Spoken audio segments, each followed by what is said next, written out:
Next ಬಹಳಷ್ಟು ಏನು ಕರಿತಾರೆ ನೀವು ಇಂಪಾರ್ಟೆಂಟ್ ಟಾಪಿಕ್ಕು ಮತ್ತು ಒಂದು ಸ್ವಲ್ಪ ಕನ್ಫ್ಯೂಷನ್ ಟಾಪಿಕ್ಕು, ಸ್ವಲ್ಪ ವಾಸ್ಟ್ ಟಾಪಿಕ್ಕು ಯಾವುದಂದರೆ ಫ್ಯಾಲಸಿ ಅಥವಾ ಏನು ಕರಿತಾರೆ ನೀವು ಅದಕ್ಕೆ ಎರರ್. ಫ್ಯಾಲಸಿ ಅಥವಾ ಎರರ್ ಅಂತೇಳಿ. ಈ ಒಂದು ಫ್ಯಾಲಸಿ ಒಂದು ಎರರ್ ಅಂತ, this is one of the important topics in logical reasoning. ಈ ಒಂದು ಫ್ಯಾಲಸಿ ಅಂದರೆ ಏನು? In very simple terms, fallacy means error in reasoning. ಈ ಒಂದು ಏನು ನಾವು ರೀಸನಿಂಗ್ ಮಾಡ್ತಿರ್ತೀವಿ ಅದರಲ್ಲಿ ಏನಾದರೂ ಮಿಸ್ಟೇಕ್ ಆದರೆ ಅದಕ್ಕೆ ನಾವು ಫ್ಯಾಲಸಿ ಅಂತ ಕರಿತೀವಿ. ನಾವು ಮಾತಾಡೋದ್ರಲ್ಲಿ ತಪ್ಪಾದರೆ ದಟ್ ಈಸ್ ಫ್ಯಾಲಸಿ. ನಾವು ರೀಸನಿಂಗ್ ಮಾಡಬೇಕಾದ್ರೆ ತಪ್ಪಾದರೆ ದಟ್ ಈಸ್ ಫ್ಯಾಲಸಿ. ಅಥವಾ ನಮ್ಮ ಒಂದು ಆರ್ಗ್ಯುಮೆಂಟ್ ಅಲ್ಲಿ ಏನಾದರೂ ಮಿಸ್ಟೇಕ್ಸ್ ಆದರೆ that is fallacy.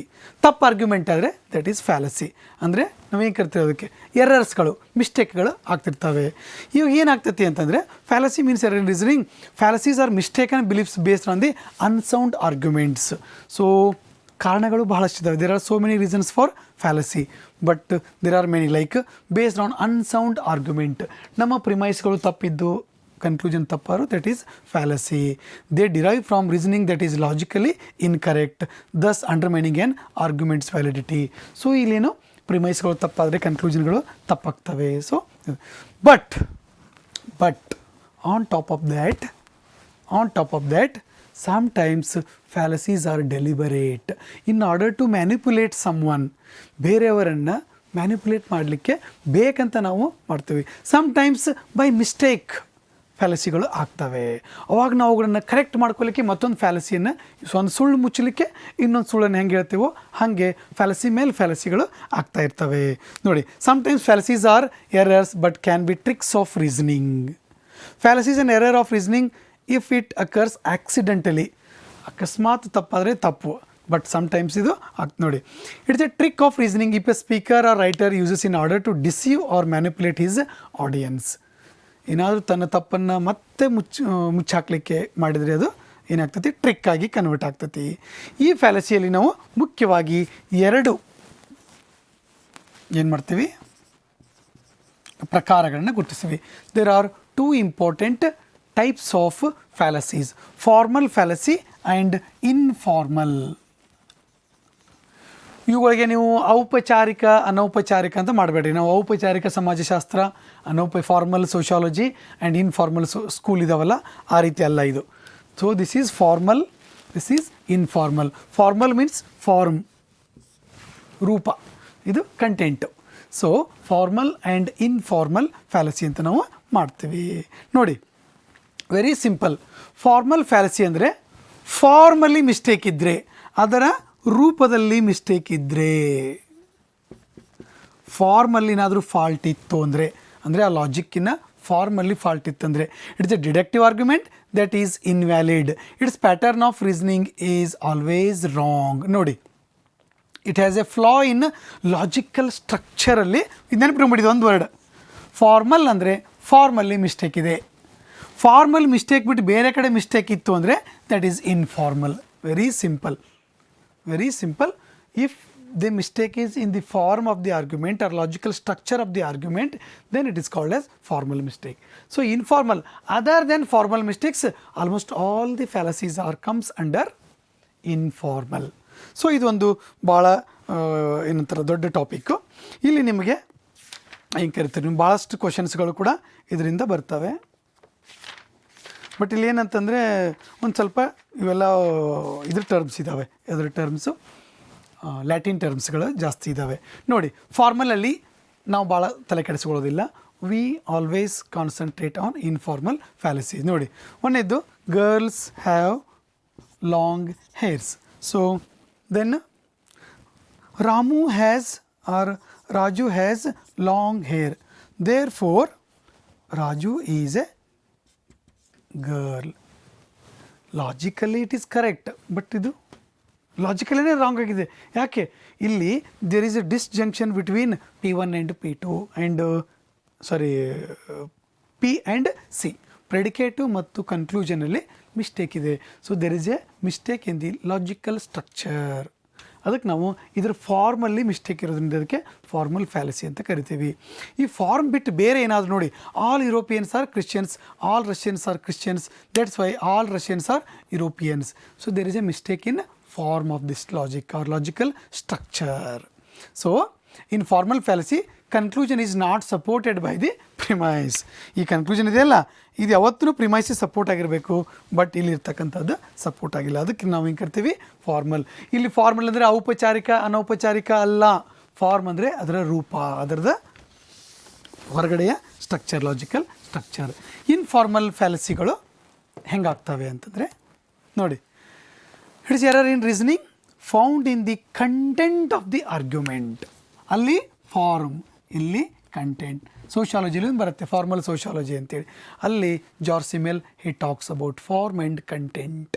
For example, ಇದು ಒಂದು duster. It has a form. ಇದೊಂದು ಸ್ಕ್ವೇರ್ ರೂಪದಲ್ಲಿದೆ, ಮುಂದೆ ಈ ರೀತಿಯಾಗಿದೆ, ಹಿಂದೆ ಈ ರೀತಿಯಾಗಿದೆ. This is form. But content it is a plastic R fibre.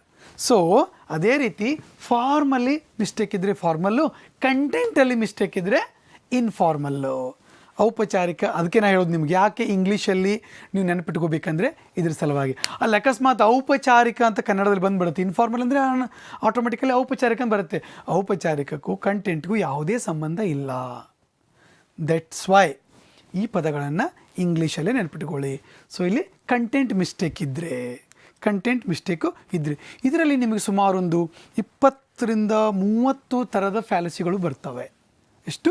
ಒಂದು 20-30 ಫ್ಯಾಲಸಿಗಳು ಬರ್ತವೆ ಇಲ್ಲಿ.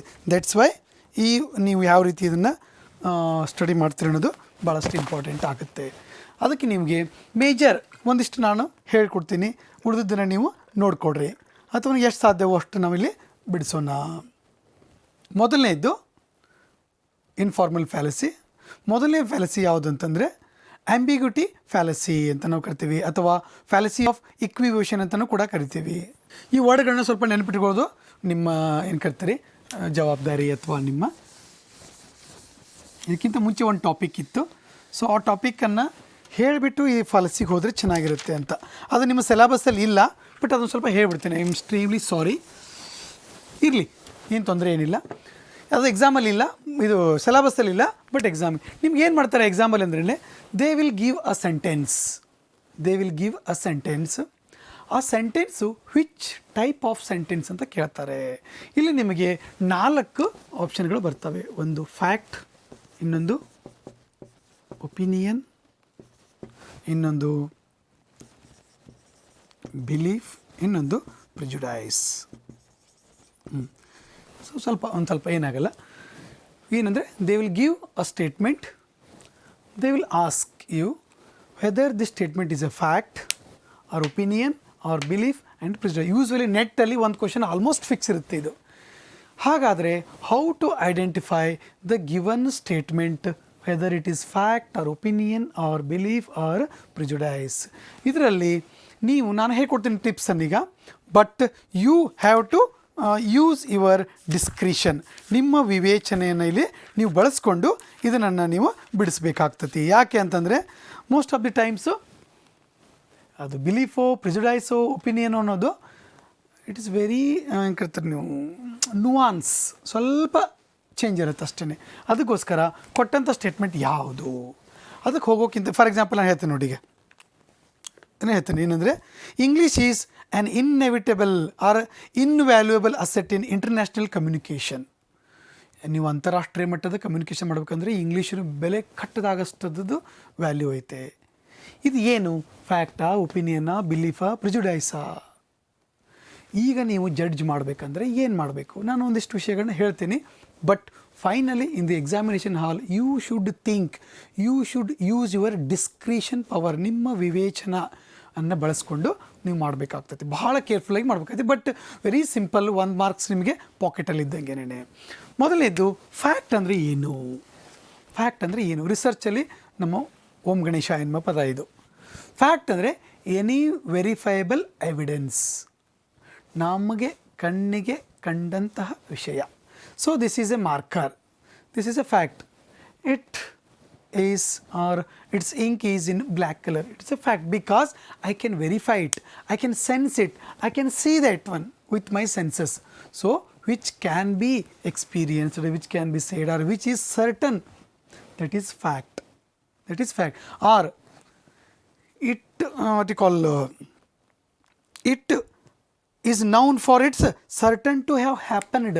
ಇದು ಆಗ್ತಕ್ಕಂಥ ಚಾನ್ಸಸ್ ಐತಿ. For example, today it is Saturday, tomorrow it is Sunday, but we have not seen the Sunday, but we have that strong conviction or strong belief or strong anything, tomorrow is Sunday, ನಾಳೆ Sunday ಇದೆ, ನಮಗೆ ಗೊತ್ತಿದೆ ನಾಳೆ ಆಗ್ತತಿ ಅಂತ, ಅಥವಾ ಆಗಿದೆ. yesterday it was Friday, now it is not Friday, yesterday it was Friday, but now to have happened, ಅದು ಆಗ್ತತಿ ಅಂತ ನಾವು ತಿಳ್ಕೊಂಡಿದ್ದೀವಿ. So that is fact. And it is not debatable. ಯಾವತ್ತು ಫ್ಯಾಕ್ಟನ್ನು ಡೆಬೇಟ್ ಮಾಡಲಿಕ್ಕಾಗಲ್ಲ, ಇದು ಅದು ಅಂತ. ಯಾಕೆ? ಒಂದೇ ಇರಲಿಕ್ಕೆ ಸಾಧ್ಯತೆ ಇದೆ. So fact. And or which has already happened, ಆಗಿದ್ದಂಥದ್ದು ಇರ್ಬೋದು, ಅಂದರೆ we can not change it. So we got independence in the year 1947. So today we don't have 1947, but it has happened. So that's why it is a fact. This is verifiable evidence ಇದ್ದರೆ fact. So ಅದಕ್ಕೆ ಇಲ್ಲಿ ಡೆಬೇಟ್ ಮಾಡಲಿಕ್ಕೆ ಅವಕಾಶ ಇರೋದಿಲ್ಲ, ಡೆಬೇಟ್ ಮಾಡಲಿಕ್ಕೆ ಅವಕಾಶ ಇರೋದಿಲ್ಲ. So ಒಂದು it has already happened, or we know that it is certainly going to happen, or we are experiencing it, or it is what you call valid to majority of the people. Majority of the people ಇದನ್ನು prove ಮಾಡಿದ್ದಾರೆ, ಹಾಗೂ ಕೂಡ ಇರ್ಬೋದು. Earth is round, ನಾನು ನೋಡಿಲ್ಲ, ನೀವು ನೋಡಿಲ್ಲ. ಯಾಕೆ? We have not seen earth from the outside, from the moon ನಾವು ನೋಡಿಲ್ಲ. ನೀಲಮ್ ಆರ್ಮ್ಸ್ಟ್ರಾಂಗ್ ಅದು ನೋಡಿರಬಹುದು. ಸೊ ಅದಕ್ಕೆ it is based on the expert judgement. ಇದು ಒಂದು, ಅದನ್ನು ಡೆಬೇಟ್ ಮಾಡಲಿಕ್ಕೆ ಆಗೋದಿಲ್ಲ. ಇದು ಟ್ರಿಪ್ಸ್ಗಳು, ನಿಮ್ಗೆ ಟ್ರಿಕ್ಸ್ಗಳಿವು. ಇವುಗಳ ಆಧಾರದ ಮೇಲೆ ನೀವು ಜಡ್ಜ್ ಮಾಡಬೇಕಾಗ್ತತಿ. Next opinion. ಒಪಿನಿಯನ್ ಇದು most of the times fact is objective in nature. Objective ಅಂದ್ರೆ ಏನು? It is free from any bias, free from prejudice, free from any personal opinion. Opinion most of the times it is subjective in nature. It is because opinion it generates from me, from my stock of knowledge. ನಾನು ಹೇಳೋದಿಲ್ಲ ನನ್ನ opinion ನಾನು ಹೇಳಿದ್ದೀನಿಪ್ಪ, ಇನ್ನು up to you, further it is up to you. ನನ್ನ opinion ನಾನು ಹೇಳಿದ್ದೀನಿ, ನನಗೆ ಹಿಂಗೆ ಅನಿಸಿದೆ, ನನ್ನ ಒಂದು ಅಭಿಪ್ರಾಯ, ನಂದು ಆ ಅಭಿಪ್ರಾಯ ಬೇಸ್ ಏನಂತಂದರೆ my past experience, my present situation, my future anticipation. Based on my past, future and present, I can give my opinion. Most of the times I am telling, most of the times it is subjective. ಯಾವುದು? Opinion. And it is believed to be true. ನಾನು ಅದು ಸತ್ಯ ಆಗ್ಬೋದು ಅಂತ ನಾನು ನಂಬಿದ್ದೇನೆ, ಅದನ್ನು ಸತ್ಯ ಆಗ್ಬೋದು ಅಂತೇಳಿ ನಂಬಿದ್ದೇನೆ. ನನ್ನ ಒಪಿನಿಯನ್ ಅದು, ನನ್ನ ಒಪಿನಿಯನ್ ಅದು. Next belief. Belief it is a strong conviction. ಒಂದು ನಮಗೆ ನಂಬಿಕೆ ಬಂದುಬಿಟ್ಟಿದೆ, ಆ ವಿಷಯದಲ್ಲಿ ನಂಬಿಕೆ ಬಂದುಬಿಟ್ಟಿದೆ, ಒಂದು strong conviction based on my environment or my cultural phenomena, cultural as well as social phenomena. ಇದೊಂದು ಕಲ್ಚರ್ ಅಥವಾ ಸೋಷಿಯಲ್ ಫಿನಾಮಿನಾ. ಹಿಂಗೆ ಹೋಗಬೇಕಾದ್ರೆ ಬೆಕ್ ಅಡ್ಡ ಬಂದರೆ ನಾವು ಹೋಗ್ತಕ್ಕಂಥ ಕೆಲಸ ಆಗೋದಿಲ್ಲ. So there is no any fact, there is no, it is opinion ಅಲ್ಲ, ಇದೊಂದು ನಮ್ಮ ನಂಬಿಕೆ. God does exist, we cannot prove it, but it is A belief. ದೇವರು ಇದ್ದಾನೆ, ದೇವರು ಇಲ್ಲ, ಇಟ್ ಇಸ್ ಮೈ ಒಪಿನಿಯನ್, ನನ್ನ ಒಪಿನಿಯನಲ್ಲಿ ದೇವರಿಲ್ಲ. ಸೊ ಅದಕ್ಕೆ ನೆಕ್ಸ್ಟ್ 4 ಸಲ ನೋಡಿದ ಮೇಲೆ ನಮಗೆ ಗೊತ್ತಾಗುತ್ತೆ. ಪ್ರಿಜುಡೈಸ್. ಪ್ರಿಜುಡೈಸ್ ಅಂದರೆ it is a stereotype notion ಅಥವಾ ಪೂರ್ವಾಗ್ರಹ ಪೀಡಿತ ಹೇಳಿಕೆ. ಅಂದ್ರೇನು? ಪೂರ್ವಾಗ್ರಹ ಪೀಡಿತ. Already I am preloaded it. ನಮಗೆ ಸಮಾಜ ಕಲಿಸಿರ್ಬೋದು, ಮನೇಲಿ ಕಲಿಸಿರ್ಬೋದು. ಅದು ಈಗ ಹೆಣ್ಮಕ್ಳು ಬುದ್ಧಿವಂತರಲ್ಲ. This is prejudice. This is prejudice. ಏನದು? ಪೂರ್ವಾಗ್ರಹ ಪೀಡಿತ ಹೇಳಿಕೆ. ಪೂರ್ವಾಗ್ರಹ ಪೀಡಿತ. ಈ ಫಾರ್ ಎಕ್ಸಾಂಪಲ್ ನಾವು ಈಗ ಒಂದು ಕಾಲೇಜಲ್ಲಿ ಇರ್ಬೋದು, ಒಂದು ಕ್ಲಾಸ್ ಬಗ್ಗೆ ನಮಗೆ ಪ್ರಿಜುಡೈಸ್ ಬಂದುಬಿಡುತ್ತೆ ಒಂದು ಸೆಮಿಸ್ಟ್ರಲ್ಲಿ. ಈ ಕ್ಲಾಸ್ ಅವ್ರು ಹೀಗೆ, ಅವ್ರು ಒಳ್ಳೇದು ಮಾಡಿದ್ರು ಹಾಗೆ, ಕೆಟ್ಟದ್ದು ಮಾಡಿದ್ರು ಹಾಗೇ.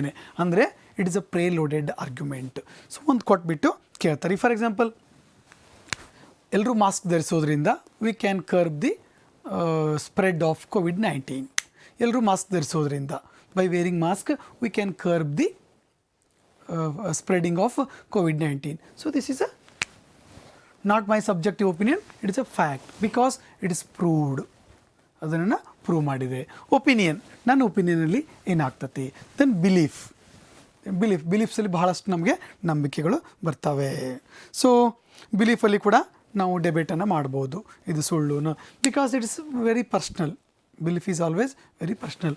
ದೆನ್ ಪ್ರಿಜುಡೈಸ್ ಅಂತೂ ನಿಮಗೆ ನೋಡಿದರೆ ಗೊತ್ತಾಗ್ತದೆ, ಆ ಸ್ಟೇಟ್ಮೆಂಟನ್ನು ನೋಡಿದರೆ ಗೊತ್ತಾಗ್ತತಿ, ಈಗೇನಲ್ಲ English is an invaluable asset in international communication. When once you cross the boundary of our state, further we have to deal with other language. In India it is Hindi, or if you cross the boundary of India, automatically, inevitably we have to deal with in English language. So ಅದಕ್ಕೆ ಅದು ಫ್ಯಾಕ್ಟಾ, ಬಿಲೀಫಾ, ಒಪಿನಿಯನ, prejudice ಅನ್ನೋದು ನೀವು ನಿಮ್ಮ ವಿವೇಚನೆಯನ್ನು ಬಳಸ್ಕೊಂಡು ಮಾಡಬೇಕಾಗ್ತತಿ. ಇದಕ್ಕಿನ್ನ I can give tips ಈ ರೀತಿಯಾಗಿ. Prejudice ಅಂದ್ರೆ ಏನು? ಪೂರ್ವಾಗ್ರಹ ವಯಸ್ಸಾದವರೆಲ್ಲರಿಗೂ ಏನು ಕೆಲಸ ಮಾಡೋಕ್ಕೆ ಆಗೋದಿಲ್ಲ. ದಿಸ್ ಒಂದು ಪೂರ್ವಾಗ್ರಹ ಪೀಡಿತ ಹೇಳಿಕೆ. ಹಾಗೇನಿರೋದಿಲ್ಲ, ಹಾಗೇನು ನಮ್ಮ ಹತ್ರ ಸಾಕಷ್ಟು ಪ್ರಿಜುಡೈಸ್ಗಳು ಇದ್ದಾವೆ ಪರ್ಸ್ನಲಿ. ಸೊ ಬಿಲೀಫ್ ಅಂದರೆ it is both time cultural and social phenomena. ನಮ್ಮ ಸಾಂಸ್ಕೃತಿಕವಾಗಿ, ಸಾಮಾಜಿಕವಾಗಿ ಇಂಥವು ಬಂದುಬಿಟ್ಟಿರ್ತವೆ ನಂಬಿಕೆಗಳು, ಭಾಳ ನಂಬಿಕೆಗಳು ನಮಗೆ ಬಂದುಬಿಟ್ಟಿದೆ. ಅವುಗಳನ್ನ ನಾವು ಪ್ರೂವ್ ಮಾಡ್ಬೋದು, ಪ್ರೂವ್ ಮಾಡಲಿಕ್ಕೆ ಆಗದೇ ಇರ್ಬೋದು. ಸೊ ಈ ಒಂದು ನಿಮ್ಗೆ ಗೊತ್ತಿರಲಿ. ಇನ್ನೊಂದು ಬರ್ತೈತಿ ಫ್ಯಾಕ್ಟ್ ಆಯಿತಾ, ಅನಲಾಗಸ್ ಸ್ಟೇಟ್ಮೆಂಟ್ ಅಂತ. ಅನಲಾಗಸ್ ಸ್ಟೇಟ್ಮೆಂಟ್ ಅಂತೇಳಿ ಇನ್ನೊಂದು ಬರುತ್ತೆ. ಇಲ್ಲಿ ಏನಪ್ಪ ಅಂತಂದರೆ, ಯಾವುದು ಅನಲಾಗಸ್ ಸ್ಟೇಟ್ಮೆಂಟ್ ಅಂತೇಳಿ ನಮಗೆ ಡೈರೆಕ್ಟ್ ಪ್ರಶ್ನೆಯನ್ನು ಕೇಳ್ತಾರೆ. ಅನಲಾಗಸ್ ಸ್ಟೇಟ್ಮೆಂಟ್ ಅಂದರೆ ಇಲ್ಲಿ ನಾವು ಸೋಷಿಯಾಲಜಿಯವರು ಇದ್ದರೆ ಎನಾಲಜಿ ಅಂತೇಳಿ ಬರುತ್ತೆ, ಒಂದು ಎನಾಲಜಿ ಅಂತೇಳಿ. ಅಂದರೆ we compare something to something or something to someone. Like ಅಂತ ಎಲ್ಲರೂ ಒಂದು ಪದ ಬಂತು, ಅಥವಾ ಸೇಮ್ ಅಂತ ಒಂದು ಪದ ಬಂತು, ಸೇಮ್ ಆ್ಯಸ್ ಅಂತ ಒಂದು ಪದ ಬಂತು ಅಂತಂದರೆ ಇಟ್ ಈಸ್ ಅನಲಾಗಸ್. ಒಂದು I will give one example. Which of the following is an analogous statement? ನೋಡಿ, ಮ್ಯಾನ್ ಈಸ್ ಲೈಕ್ ಗಾಡ್, ಮನುಷ್ಯ ದೇವರ ತರಹ. God is great. Gandhi is the father of nation. Man is a rational being. So ಇಲ್ಲಿ ಯಾವ statement ಅಂತ ಕೇಳಿದ್ದಾರೆ. So ಅದೇನದು analogous statement. ಅಂದರೆ we compared man with God. He is same as God ಅಂದರೂ ಕೂಡ, ಅಂದರೆ ದೇವರಂಥ ಮನುಷ್ಯ ಅಂತ ಕರಿತೀವಲ್ಲ, that is analogous statement. So ಇವುಗಳನ್ನ ನೆನಪಿಟ್ಕೊಳ್ಳಿ. ಒಂದು ಪ್ರಶ್ನೆ ಇಲ್ಲಿಂದ ಬರುತ್ತೆ, ನಿಮಗೆ ಡೈರೆಕ್ಟ್ ಪ್ರಶ್ನೆ ಬರ್ಬೋದು. What is the difference between formal fallacy and informal fallacy? If there is any error of reasoning in the form or logical structure of an argument, that is called as formal fallacy. If there is error in reasoning of or reasoning in other than form and logical structure, ಎಲ್ಲವೂ informal ಫ್ಯಾಲಸಿಗಳಾಗಿ convert ಆಗ್ತವೆ. So ಇಂಥ ಸುಮಾರು ಒಂದು 25ರಿಂದ 30 ನಮ್ಮ ಹತ್ರ ಏನಿದ್ದಾವೆ ಫ್ಯಾಲಸಿಗಳಿದ್ದಾವೆ. ನಾನು ಡೈರೆಕ್ಟಾಗಿ ನಿಮಗೆ ಬೇರೆ ಕಡೆಯಿಂದನೇ ಎತ್ತಿ ಹಾಕಿದ್ದೀನಿ. ಮೊದಲನೇದ್ದು ನೋಡೋಣ, ಎಕ್ಸಾಂಪಲ್ ಸಮೇತ ಇದೆ. ಮೊದಲನೇದ್ದು ಯಾವುದದು? ಇಕ್ವಿವೋಷನ್ ಆರ್ ಆ್ಯಂಬಿಗ್ಯೂಟಿ ಅಂತ ನಾವು ಕರಿತೀವಿ. ಮೊದಲನೇದು ಭಾಳ ಒಂದು 25-30 ಇದ್ದಾವೆ, ಮತ್ತು ಇವೆಲ್ಲ ಲ್ಯಾಟಿನ್ ಟರ್ಮ್ಸ್ಗಳಿದ್ದಾವೆ. ಸೊ ಕೇರ್ಫುಲ್ಲಾಗಿ ಇವುಗಳನ್ನ ನೋಡಿರಿ, ಒಂದು ಸ್ವಲ್ಪ ಕೇರ್ಫುಲ್ಲಾಗಿ ನೋಡಿದರೆ ನಿಮಗೆ 25ರಲ್ಲಿ ಒಂದಂತೂ ಕ್ವಶನ್ನು ಯೂಸ್ವಲಿ ಬಂದೇ ಬರುತ್ತೆ, ಒಂದು ಪ್ರಶ್ನೆ ಆದರೂ ನಿಮಗೆ ಬಂದೇ ಬರುತ್ತೆ. ಅದರಲ್ಲಿ ಒಂದು 10 ಅಂತೂ ನಮ್ಮ ನಿತ್ಯ ಜೀವನದಲ್ಲಿ ನಾವು ಬಳಸ್ತಕ್ಕಂಥವಿದ್ದಾವೆ. ಸೊ ಒಂದ್ಸಲ ನೀವು ಎಲ್ಲವನ್ನೂ ಲಿಸ್ಟ್ ಔಟ್ ಮಾಡಿ ಇಟ್ಕೊಂಬಿಡಿ, ನಿಮಗೆ ಯಾವಾಗ ಬೇಕಾದ ಪ್ರಶ್ನೆಗಳನ್ನ ಬರಲಿ, ಏನು ತೊಂದರೆ ಆಗೋದಿಲ್ಲ.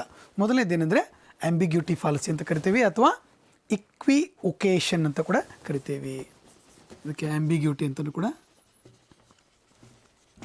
ಇದಕ್ಕೆ ನೀವು ಥಿಯರಿ ತಿಳ್ಕೊಳ್ಳೋದೇ ಬೇಡ, ಡೈರೆಕ್ಟಾಗಿ ಆ ಪದ ಇಕ್ವಿವೊಕೇಷನ್ ಅಥವಾ ಈ ಪದದ ಆಧಾರದ ಮೇಲೆ ನೀವು ಹೋಗಬೇಕು. ಯಾಕಂದರೆ ನೀವು ಥಿಯರಿ ಓದಿಬಿಟ್ರೆ ಈ ಲ್ಯಾಂಗ್ವೇಜ್ ಗ್ರಿಪ್ ಇದ್ದರೆ ಓಕೆ, ಕನ್ನಡ ಟ್ರಾನ್ಸ್ಲೇಷನ್ಗಳನ್ನು ಸ್ವಲ್ಪ ಆ ಕಡೆ ಈ ಕಡೆ ಆಗ್ತಕ್ಕಂಥ ಚಾನ್ಸಸ್ ಇರುತ್ತೆ. So directly try to understand the stuff, ಒಳಗಡೆ ಏನಿದೆ ಅಂತ ನೋಡಿ.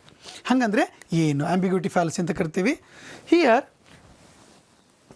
ನಿಮ್ಗೆ ಗೊತ್ತಿದೆ, ದೇರ್ ಆರ್ ಇದೇ ಲಾಜಿಕಲ್ ರೀಸನಿಂಗಲ್ಲಿ ನೆಕ್ಸ್ಟ್ ಬರುತ್ತೆ ಕೆನೋಟೇಷನ್ ಆ್ಯಂಡ್ ಡಿನೋಟೇಷನ್ ಅಂತ. ಕೆನೋಟೇಷನ್, ಡಿನೋಟೇಷನ್ಸ್ ಅಂತ ಬರ್ತವೆ. For example, in any language we use words. We use words, many words, n number of words we use in our day-to-day life. ನಿಮಗೆಲ್ಲ ಗೊತ್ತಿದೆ, you know that a word has multiple meanings. A word has multiple meanings. ಎಷ್ಟು ಮೀನಿಂಗ್ಸ್ಗಳು ನಾವು ಬೇಕಾದಷ್ಟು ತೆಗಿಬೋದು. ಇದಕ್ಕೆ ನಾವು ಡಿಕನ್ಸ್ಟ್ರಕ್ಷನ್ ಅಂತ ಕೂಡ ಕರಿತೀವಿ ಸೋಷಿಯಾಲಜಿಲಿ. ಡಿಕನ್ಸ್ಟ್ರಕ್ಷನ್ ಆಫ್ ಲೋಗೋಸೆಂಟ್ರಿಸಮ್ ಯಾರು ಜಾಕೋಸ್ ಡೆರಿಡಾ ಕೊಟ್ಟಿದ್ದು. ಸೊ ಏನಾಗ್ತೈತಿ ಈಗ ನೋಡಿ ಒಂದು ಪದವನ್ನು ಬರಿತೀನಿ ನಾನು, ಏನಂದರೆ ಕಾಡು ಅಂತ ಅಥವಾ ಅರಿ. ಈಗ ಕಾಡು ಅಂತಂದರೆ ಒಂದು ಅರ್ಥದಲ್ಲಿ ನಮ್ದು ಏನಾಗ್ತೈತಿ, ಅರಣ್ಯ ಆಗ್ತೈತಿ, ಹೌದಾ? ಅರಣ್ಯ ಅಂತೇಳಿ ಆಗ್ತೈತಿ. ಇನ್ನೊಂದು ಕಾಡು ಅಂದರೆ ಕಾಡಿಸೋದು, ಅನಾಯಿಂಗ್. ಇನ್ನೊಂದು ಕಾಡು ಅಂದರೆ ಈಗ ಅರಿ ಅಂತಂದರೆ ಒಂದು ಅರ್ಥದಲ್ಲಿ ವೈರಿ ಅಂತ ಅರ್ಥ ಆಗ್ತೈತಿ, ಇನ್ನೊಂದು ಅರ್ಥದಲ್ಲಿ ಏನಾಗ್ತೈತಿ, ಅರಿಯೋದು, ಗ್ರೈಂಡಿಂಗ್ ಮಾಡ್ತೀವಲ್ಲ, ಸೊ ಅದು ಕೂಡ ಗ್ರೈಂಡಿಂಗ್ ಅಂತ ಅರ್ಥ ಆಗ್ತೈತಿ. ಎರಡೂ ಪದಗಳು ಕರೆಕ್ಟೇನೆ, ಎರಡೂ ಪದಗಳ ತಪ್ಪೇನಿಲ್ಲ. ಸೊ ಈ ಇಕ್ವಿವೋಷನ್ ಫ್ಯಾಲಸಿಯಲ್ಲಿ ಇದು ಬರುತ್ತೆ. ಫಾರ್ ಎಕ್ಸಾಂಪಲ್ ಇಂಗ್ಲೀಷಲ್ಲಿ ತಗೊಳ್ಳಿ,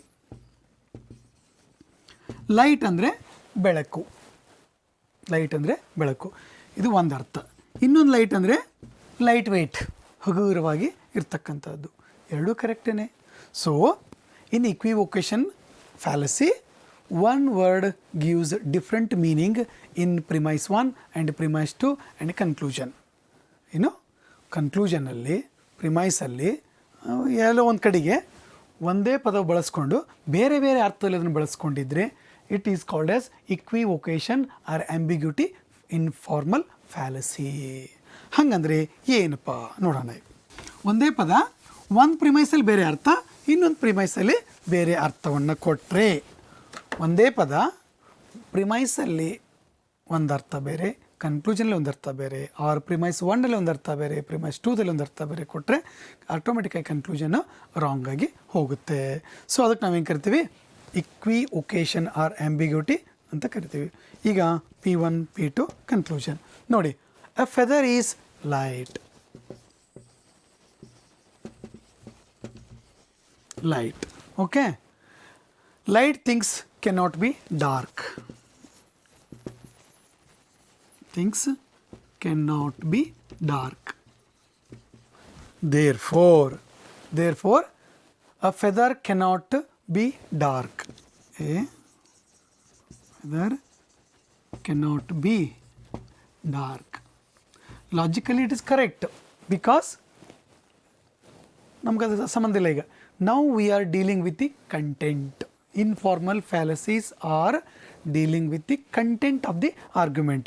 feather ಅಂದರೆ ಹೆಂಗೆ ಕರ್ತಾನೆ, ಹಕ್ಕಿ ಪುಕ್ಕ ಬರುತ್ತಲ್ಲ, ಅದು ಆಲ್ವೇಸ್ ಲೈಟಾಗಿ ಇರುತ್ತೆ. Light things cannot be dark. ಈ ಲೈಟ್ ಇದೆಯಲ್ಲ ಅದು ಡಾರ್ಕ್ ಇರ್ಲಿಕ್ಕೆ ಬರೋದಿಲ್ಲ. ಇಲ್ಲಿ ಲೈಟ್ ಅಂತಂದರೆ ಹಗುರ ಅಂತ ಅರ್ಥ, ಇಲ್ಲಿ ಲೈಟ್ ಅಂತಂದರೆ ಬೆಳಕು ಅಂತ ಅರ್ಥ. ಸೊ ಫೆದರು ಡಾರ್ಕ್ ಇರೋದಿಲ್ಲ ಅಂತ ಅರ್ಥ ಆಗ್ತತಿತ್ತು ಕನ್ಕ್ಲೂಷನ್ನು.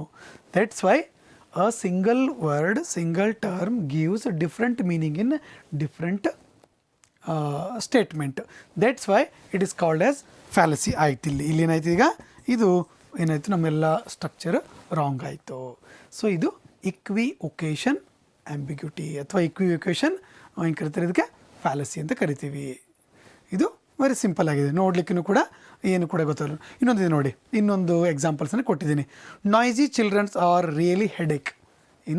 ನಾಯ್ಸಿ ಚಿಲ್ಡ್ರನ್ಸ್ ಅಂದರೆ ಗಲಾಟೆ ಮಾಡ್ತಕ್ಕಂಥ ಮಕ್ಕಳು, ದೊಡ್ಡ ತಲೆನೋವು, ಸ್ಕೂಲಲ್ಲಿರಲಿ ಮನೆಯಲ್ಲಿರಲಿ.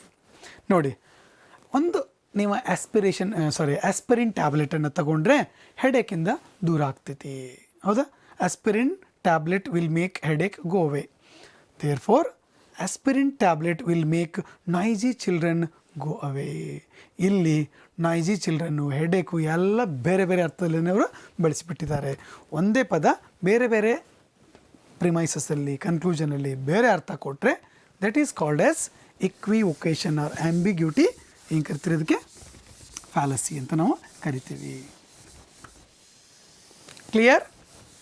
I think it's clear.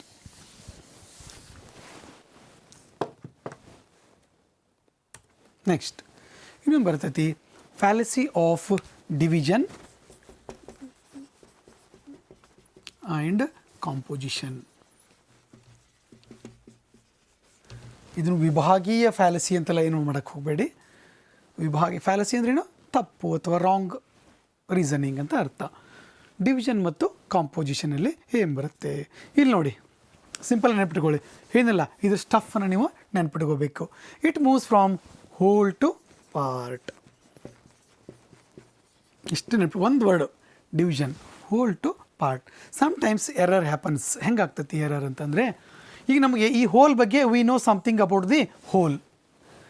The characteristics of whole we apply the characteristics of whole to a part. So ಅವಾಗ ಫ್ಯಾಲಸಿ ಆಗ್ತದೆ. Then fallacy occurs. For example ಹೆಂಗೆ, all the students of this Akkamahadevi university are brilliant. So it is whole, ನಮ್ಗೆ ಗೊತ್ತಿದೆ ಇದು. For example, X student of this university is brilliant. ಯಾಕೆ? We are applying the characteristics of whole to a part. It may not be true, ಅದು true ಇರ್ಬೋದು, ಇರಲಿಕ್ಕಿಲ್ಲ, but ನಾವು apply ಮಾಡಿಬಿಟ್ವಿ. Apply ಮಾಡಿದ ತಕ್ಷಣ ಆಟೋಮೆಟಿಕಲಿ ಹಂಗೆ ಇರ್ಲಿಕ್ಕೆ ಬರೋದಿಲ್ಲ. ಯಾಕೆ? Here we are dealing with the real experience of life. ಯಾಕೆ? We are dealing with the content wrong ಆಗ್ತೈತಿಲ್ಲ. For example, I say one more example. All what you call Kannadigas. All Kannadigas are very liberal in nature. All Kannadigas are liberal. I am also Kannadiga. I am liberal ಅಂದ್ಬಿಟ್ರೆ, ನಾನು liberal ಇಲ್ಲ ಅಂತಂದರೆ it is a fallacy. But ಹಂಗೆ ಇರ್ಲಿಕ್ಕೂ ಬರೋದಿಲ್ಲ. So fallacy of division, this is ನೋಡಿ, whole to part. The characteristics of a whole is applicable to, or we apply to part, we deduce the conclusion, then automatically it will become wrong. ಹೌದಾ? ಈಗ ಒಂದು ಕ್ಲಾಸಲ್ಲಿ ಯಾರಾದರೂ ಹುಡುಗರು ಭಾಳ ಗಲಾಟೆ ಮಾಡ್ತಾರೆ ಅಂದ್ಕೊಡ್ರಿ. ಒಂದು for example final year students usually ಅವ್ರು ಫೈನಲ್ ಇಯರ್ ಬಂದಿರ್ತಾರೆ, ಸೊ ಜಾಸ್ತಿ ಗಲಾಟೆ ಮಾಡ್ತಾರೆ ಅಂತ ಅಂದ್ಕೊಳ್ಳಿ. ಈಗ ಫೈನಲ್ ಇಯರ್ ಸ್ಟೂಡೆಂಟ್ಸ್ ಭಾಳ ನಾಯ್ಸಿ ಇದ್ದಾರೆ, ಭಾಳ ನಾಟಿ ಇದ್ದಾರೆ ಅಂತಂದ್ಬಿಟ್ಟು ಒಬ್ಬ X student he is also ನಾಟಿ ಅಂದ್ಬಿಟ್ರೆ ಅದೇನಾಗ್ತೈತಿ? ಇನ್ಫಾರ್ಮಲ್ ಡಿವಿಷನ್ ಆಫ್ ಫ್ಯಾಲಸಿ ಆಗ್ತತಿ. ಅಂದರೆ ಎಲ್ಲದ್ರದ್ದು ಒಂದು ನಾವು ಒಬ್ಬನಿಗೆ ಹೇಳಿದರೆ, ಹೋಲ್ದು ಪಾರ್ಟಿಗೆ ಅಪ್ಲೈ ಮಾಡಿದರೆ this is fallacy of division. Okay, next fallacy of composition. It is exactly opposite. ಒಬ್ಬ ವ್ಯಕ್ತಿದು ತಗೊಂಡು ನಾವು ಅದನ್ನು ಹೋಲ್ಗೆ ಅಪ್ಲೈ ಮಾಡಿಬಿಟ್ವಿ ಅಂತಂದರೆ ಅದು ಕೂಡ ಫ್ಯಾಲಸಿ. ಅವಾಗಲೂ ತಪ್ಪೇ ಅಲ್ವಾ? ಅವಾಗಲೂ ಕೂಡ ತಪ್ಪೇನೆ. ಅವಾಗಲೂ ಕೂಡ ಒಳ್ಳೆಯದಾದರೂ ತಪ್ಪು. ಈಗ ನೋಡಿ, ಹೋಲ್, ಈಗ if you apply the characteristics of a part to whole, it may be positive aspect, it may be negative aspect.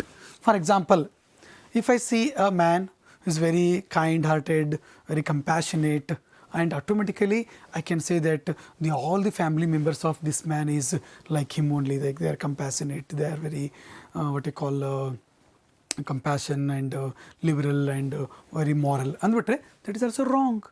Okay, it may not be true. That's why applying a part to whole is also a fallacy. For example, most of the times foreigners, when we are dealing with foreigners, ನಾವು ಅವ್ರ ಜೊತೆ ಏನು ಮಾತಾಡ್ತೀವೋ they will give the image of India in their nation. ಹೌದಾ? For example, if you behave with very rude to a foreigner, definitely you will say that Indians are like this. ನಾವು ಮೊನ್ನೆ last time we had been to Melbourne, Australia. ಒಬ್ಬ ಪರ್ಸನಲ್ಲಿ ನಮಗೆ ಭಾಳಷ್ಟು help ಮಾಡಿದ, ಕರ್ಕೊಂಡು ಹೋಗಿಬಿಟ್ಟು ನಮಗೇನೋ ನಾವು ಸ್ಮಾರ್ಟ್ ಕಾರ್ಡ್ ಮಾಡೋದಿತ್ತು, ಟ್ರ್ಯಾಮಿಂದ ಇಳಿದ ತಕ್ಷಣ ಕರ್ಕೊಂಡೋಗಿ ಅದೆಲ್ಲ ರೂಟ್ ನಮಗೆಲ್ಲ ಹಾಕಿಕೊಟ್ಬಿಟ್ಟು, ಬಸ್ ರೂಟ್ ಎಲ್ಲ ಬರೆದು ಕೊಟ್ಬಿಟ್ಟು, ನಮಗೆ ಕಾರ್ಡ್ ಮಾಡಿಸ್ಕೊಟ್ಬಿಟ್ಟು, ಸೊ ಆಸ್ಟ್ರೇಲಿಯಾ ಬಗ್ಗೆ ನಮಗೆಲ್ಲ ಇನ್ಫಾರ್ಮೇಷನ್ ಕೊಟ್ಟು ಎಲ್ಲ ನಮಗೆ ಪಾಪ ಹೆಲ್ಪ್ ಮಾಡಿದ. So automatically I come to conclusion that the people of Melbourne are very helpful, are very helping nature. May be true, may not be true, but that is fallacy. ಯಾಕೆ? It is highly impossible to be all the people in the Melbourne are with helping nature. So ಅದಕ್ಕೆ ಒಬ್ಬ ವ್ಯಕ್ತಿಯಿಂದ ಎಲ್ಲದಕ್ಕೂ ಕೂಡ ನಾವು ಅನ್ನೋದಿಲ್ಲ ಯಾರೋ ಒಬ್ಬರು ಮಾಡಿದ ತಪ್ಪಿಗೆ ಎಲ್ಲರಿಗೂ ಯಾಕೆ ಶಿಕ್ಷೆ ಅಂತೇಳಿ. That is nothing but fallacy of composition. ಯಾವುದೋ ಒಬ್ಬ ವ್ಯಕ್ತಿ ಮಾಡಿದ ತಪ್ಪಿಗೆ ನಾವು ಎಲ್ಲರಿಗೂ ಕೊಟ್ಬಿಡ್ತೀವಿ. ಯಾವುದೋ ಒಬ್ಬ ಫೈನಲ್ ಇಯರ್ ಹುಡುಗ ಒಬ್ಬ ಗಲಾಟೆ ಮಾಡಿದ ತಕ್ಷಣ ನಾವು ಕ್ಲಾಸ್ ಬಿಟ್ಟು ಬಂದ್ವಿ, ಅಥವಾ ಆ ಕ್ಲಾಸ್ ಅವ್ರಿಗೆ ಏನೋ ಒಂದು ಪನಿಷ್ಮೆಂಟ್ ಮಾಡಿದ್ವಿ ಅಂತಂದರೆ, so this is fallacy of composition. There are so many students in a certain class. So ಒಬ್ಬ ಹುಡುಗ ಗಲಾಟೆ ಮಾಡಿದರೆ ನಾವೆಲ್ಲ ಕ್ಲಾಸ್ಗೆ ಪನಿಷ್ಮೆಂಟು ಅಥವಾ ಕ್ಲಾಸೇ ಬಿಟ್ವಿ ಅಥವಾ ಅವ್ರಿಗೇನೋ ಮಾಡಿದ್ವಿ ಅಂತಂದರೆ this is fallacy of composition. Division composition ನೆನಪಿಟ್ಕೊಡಿ. In division the characteristics of whole is applied to part. In composition the characteristics of a part is applicable to whole. So ಎರಡೂ ಕೇಸ್ಗಳು ಕೂಡ ಫ್ಯಾಲಸಿಗಳೇ ಅಥವಾ ರಾಂಗೇ ಆಗ್ತವೆ. So this is one type of fallacy. Next fallacy of accident ಅಥವಾ exception. ಇವುಗಳಿಗೆ ಹೆಸರು ಕೂಡ ಒಂದು ರೀತಿ ಬೇರೆ ಬೇರೆ ಬೇರೆ ಇರೋರು ಕೊಟ್ಟಿದ್ದಾರೆ, ಹೆಸರು ಕೂಡ ಕೊಟ್ಟಿದ್ದಾರೆ. ಅದಕ್ಕೆ ನೀವು ಒಂದು ಸ್ವಲ್ಪ ಅದನ್ನು ನೆನ್ಪಿಟ್ಕೋಬೇಕು. ಇದಕ್ಕೆ ಆಕ್ಸಿಡೆಂಟಲ್ ಫ್ಯಾಲಸಿ ಆಫ್ ಆಕ್ಸಿಡೆಂಟು ಅಂತ ನಾವು ಕರಿತೀವಿ. ಹೆಸರನ್ನು ಸ್ವಲ್ಪ ನೀವು ಕರೆಕ್ಟಾಗಿ ನೆನ್ಪಿಟ್ಕೋಬೇಕು. ಯಾಕಂತಂದರೆ ನೋಡಿ, ಮೂರನೇದು fallacy of accident or exception. ಇಲ್ಲಿ ಏನಾಗ್ತೈತಿ ಅಂದರೆ ದೇರ್ ಆರ್ ಸರ್ಟನ್ ಎಕ್ಸೆಪ್ಷನ್ಸು. ಆ ಎಕ್ಸೆಪ್ಷನ್ಸ್ಗಳನ್ನ ನಾವು ಎಲ್ಲದಕ್ಕೂ ಅಪ್ಲೈ ಮಾಡಿಬಿಡ್ತೀವಿ. ನೋಡಿ, ಇದು ನೀವು ಥೀಮ್ ಅರ್ಥ ಮಾಡಿಕೊಂಡ್ರೆ, ಹಳೆ ಕ್ವಶನ್ ಪೇಪರ್ ಇಟ್ಕೊಂಡ್ರೆ ನಿಮ್ಗೆ ಗೊತ್ತಾಗ್ತೈತಿ. ಥೀಮ್ಗಳನ್ನ ಅರ್ಥ ಮಾಡ್ಕೋಬೇಕು. ಯಾಕಂದರೆ ಇಲ್ಲಿ ಟೈಮ್ ಕನ್ಸ್ಟೆಂಟ್ ಇರೋದ್ರಿಂದ ಎಲ್ಲವನ್ನೂ ಸ್ವಲ್ಪ ಕವರ್ ಮಾಡೋದು ಕಷ್ಟ ಆಗುತ್ತೆ. ಫ್ಯಾಲಸಿ ಆಫ್ ಆಕ್ಸಿಡೆಂಟ್ ಅವ್ರದಕ್ಕೆ ಎಕ್ಸೆಪ್ಷನ್ ಅಂತ ಕೂಡ ಕರಿತೀವಿ. ಎಕ್ಸೆಪ್ಷನ್ ಅಂತ ಕೂಡ ನಾವು ಇದಕ್ಕೆ ಕರಿತೀವಿ. ನೋಡಿ, ಅಂದರೆ there are certain exceptions in the society. ನಾವು ಅವುಗಳನ್ನ ಜನರಲೈಸ್ ಮಾಡಿಬಿಡ್ತೀವಿ. ಇದಕ್ಕೆ ಸ್ವೀಪಿಂಗ್ ಜನರಲೈಸೇಷನ್ ಅಂತ ಕೂಡ ಕರಿತೀವಿ. ಹೆಸರುಗಳನ್ನ ನೆನಪಿಟ್ಕೊಂಡ್ರೆ ಸಾಕು. ಸ್ವೀಪಿಂಗ್ ಜನರಲೈಸೇಷನ್ ಅಂತ ಕೂಡ ಕರಿತೀವಿ. ಅಂದರೆ ಬೇಸ್ಡ್ ಆನ್ ಎಕ್ಸೆಪ್ಷನ್ ಅಥವಾ ಸರ್ಟನ್ ಎಕ್ಸೆಪ್ಷನ್ಗಳನ್ನು ನಾವು ನಾರ್ಮಲ್ ಆಗಿ ತೊಗೊಂಡು ಏನು ಮಾಡ್ತೀವಿ, ಅವುಗಳನ್ನ ಜನರಲೈಸ್ ಮಾಡಿಬಿಡ್ತೀವಿ. ಫಾರ್ ಎಕ್ಸಾಂಪಲ್, ಈಗ ನಮ್ಮ ಇದರಲ್ಲಿದೆ ನೋಡಿ, ಕಿಲ್ಲಿಂಗ್ ಆಫ್ ಎ ಮ್ಯಾನ್. ಅಂದರೆ ಒಬ್ಬ ವ್ಯಕ್ತಿನ ನಾವು ಕೊಂದರೆ ಅವನಿಗೆ ನಾವು ಕೊಲೆಗಾರ ಅಂಥೇಳಿ ಕರಿತೀವಿ, ಮರ್ಡರ್ ಅಂತೇಳಿ ಕರಿತೀವಿ. ಅದೇ ರೀತಿ ನಮ್ಮ ಸೋಲ್ಜರ್ಸ್ ಕೂಡ ಮ್ಯಾನ್ಗಳನ್ನ ಕಿಲ್ ಮಾಡ್ತಾರೆ. ಎಲ್ಲಿ? ಯುದ್ಧ ಭೂಮಿಯಲ್ಲಿ. ಸೊ ಅವ್ರಿಗೆ ಕೂಡ ನಾವು ಕೊಲೆಗಾರರು ಅಂತ ಕರೆಯೋದು. ಸೊ ಇಲ್ಲಿ ಸೋಲ್ಜರ್ ಕೊಲ್ಲೋದೇನಿದೆ, that is exceptional case, but we are generalising it to that's why soldiers are murderers. ಇವರು ಕೊಲೆಗಾರರು ಅಂದುಬಿಟ್ರೆ this is fallacy. Because sweeping generalisation, ಎಕ್ಸೆಪ್ಷನ್ಗಳನ್ನು ಕೂಡ ನಾವು ಜನರಲೈಸ್ ಮಾಡ್ತಾ ಇದ್ದೀವಿ. ಈಗ ಚಾಕುವಿನಿಂದ ಚುಚ್ಚುವುದು ಅಪರಾಧ. ಚಾಕುವಿನಿಂದ ಒಬ್ಬ ವ್ಯಕ್ತಿಗೆ ಚುಚ್ಚುವುದು ಅಪರಾಧ. ಡಾಕ್ಟ್ರುಗಳು ಚಾಕುವಿನಿಂದ ಚುಚ್ತಾರೆ, ಕುಯ್ತಾರೆ. ಸೊ ಅದಾದ್ದರಿಂದ ಎಲ್ಲ ಡಾಕ್ಟ್ರುಗಳು ಅಪರಾಧಿಗಳು. Because doctor is N exception. ಆ ಎಕ್ಸೆಪ್ಷನ್ಗಳನ್ನ ನಾವು ಏನು ಮಾಡ್ತೀವಿ, ಸ್ವೀಪಿಂಗ್ ಜನರಲೈಸೇಷನ್ಗೆ ತಗೊಂಬಂದ್ಬಿಡ್ತೀವಿ. ಸೊ ಆ ರೀತಿ ಇದು ಭಾಳ ಫೇಮಸ್ ಎಕ್ಸಾಂಪಲ್ ಡಾಕ್ಟರ್ದು ಮತ್ತು ಸೈನಿಕರದ್ದು. ಇದರಲ್ಲಿ ಇದು ಬಂತು ಅಂದರೆ fallacy of accident or exception or sweeping generalisation. Here the main thing is to remember the name. ನೀವು ನೇಮ್ ಗೊತ್ತಾಯಿತು ಅಂದರೆ ಆಟೋಮೆಟಿಕ್ಕಾಗಿ ನಿಮಗೆ ಏನು ಗೊತ್ತಾಗ್ತೈತಿ, ಎಕ್ಸಾಂಪಲ್ಸ್ ಗೊತ್ತಾಗ್ತೈತಿ. ಭಾಳ ಅಂದರೆ ಇಂಟ್ರೆಸ್ಟಿಂಗ್ ಇದ್ದಾವೆ. ಯಾಕಂದರೆ ಇವೇನು ಹೊರಗಡೆಯಿಂದ ಬಂದಿದ್ದಲ್ಲ, ನಮ್ಮ ನಿತ್ಯ ಜೀವನದಲ್ಲಿ ನಾವು ಬಳಸ್ತಕ್ಕಂಥ. ಇದು ನೆಕ್ಸ್ಟ್ ಟೈಪ್ ಆಯಿತು, sweeping generalisation. Next begging the question ಅಂತ. ಬೆಗ್ಗಿಂಗ್ ದಿ ಕ್ವಶನ್ ಇದರ ಹೆಸರು, ಬೆಗ್ಗಿಂಗ್ ದಿ ಕ್ವಶನ್. ನೆಕ್ಸ್ಟ್ ಇದರಲ್ಲಿ ಭಾಳ ಇದಾವೆ, ಬಟ್ ನೀವೇನು ಮಾಡಿರಿ, what you call begging the question ಇದರಲ್ಲಿಲ್ಲ, ಇದು ಹೊರಗಡೆಯಿಂದ ಕೊಡ್ತಾ ಇದ್ದೇನೆ. ಬೆಗ್ಗಿಂಗ್ ದಿ ಕ್ವಶನ್ ಇದಕ್ಕೆ ನಾವು ಪ್ರೆಟಿಟಿಯೋ ಪ್ರಿನ್ಸಿಪಿ ಅಂತ ಕರಿತೀವಿ. ಪ್ರೆಟಿಟಿಯೋ ಪ್ರಿನ್ಸಿಪಿ ನೋಡಿ, PII ನಾವು ಯೂಸಲಿ ಬಳಸೋದಿಲ್ಲ. This is Latin term. ಪ್ರಿನ್ಸಿಪಿಯೋ ಹಂಗಂದ್ರೆ ಏನು, ಬೆಗ್ಗಿಂಗ್ ದಿ ಕ್ವಶನ್. ನಮ್ಮ ಕ್ವಶನನ್ನು ವಾಪಸ್ ಕ್ವಶನ್ ಮಾಡ್ಕೋತಾ ಇದ್ದೀವಿ. ನಿಮಗೆ ಎಕ್ಸಾಂಪಲ್ ಥ್ರೂ ಭಾಳ ಬೇಗ ಈಸಿ ಆಗ್ತತಿ. ನೋಡಿ, for example, murder is morally wrong. Murder is morally wrong. ನೈತಿಕವಾಗಿ ಅದು ತಪ್ಪು, ಹೌದಾ? Begging the question. Next abortion is a murder. Abortion is a murder. Therefore, abortion is murder. Therefore, abortion is morally wrong.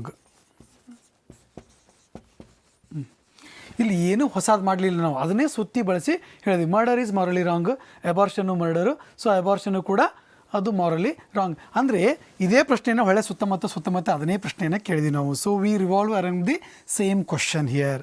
ಪ್ರೆಟಿಟಿಯೋ principii here we want to prove something with the help of the predicate.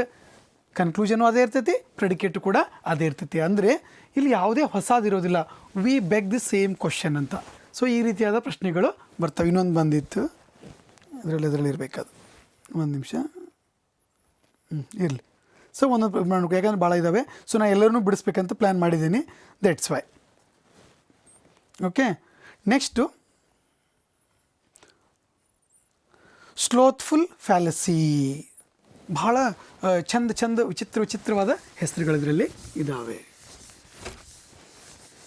ತಪ್ಪುಗಳು ಎಲ್ಲಿ ಆಗ್ತವೆ ಅಂತ ಇವೆಲ್ಲವೇನು these, ಮತ್ತೆ ಪದೇ ಹೇಳ್ತೇನೆ, these are the fallacies with content.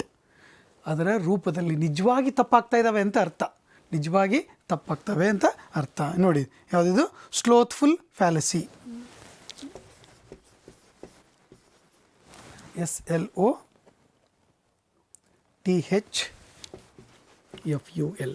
The slothful fallacy, very interesting fallacy. ಭಾಳ interesting ಆಗಿದ್ದಾವೆ. ನೀವು ಎಕ್ಸಾಮ್ ಹೇಳಿದ್ನಲ್ಲ, don't read for exam purpose, read for knowledge purpose, read for your joy, read for your enjoyment. ಅದನ್ನೊಂಥರ celebration ಆಗಬೇಕಾದ್ರೆ reading ಅನ್ನೋದು it should be a celebration. You are going to become assistant professor in the university, you are going to become the assistant professor in a degree college. So ಅಂತಹ ಒಂದು ಅತ್ಯುನ್ನತ ಹುದ್ದೆಗೆ ಹೋಗ್ಬೇಕಂತಂದರೆ ನೀವು ಓದೋದೊಂದು ಕಷ್ಟ ಅನ್ಕೊಂಬಿಟ್ರೆ ಹೆಂಗೆ? So you should enjoy it.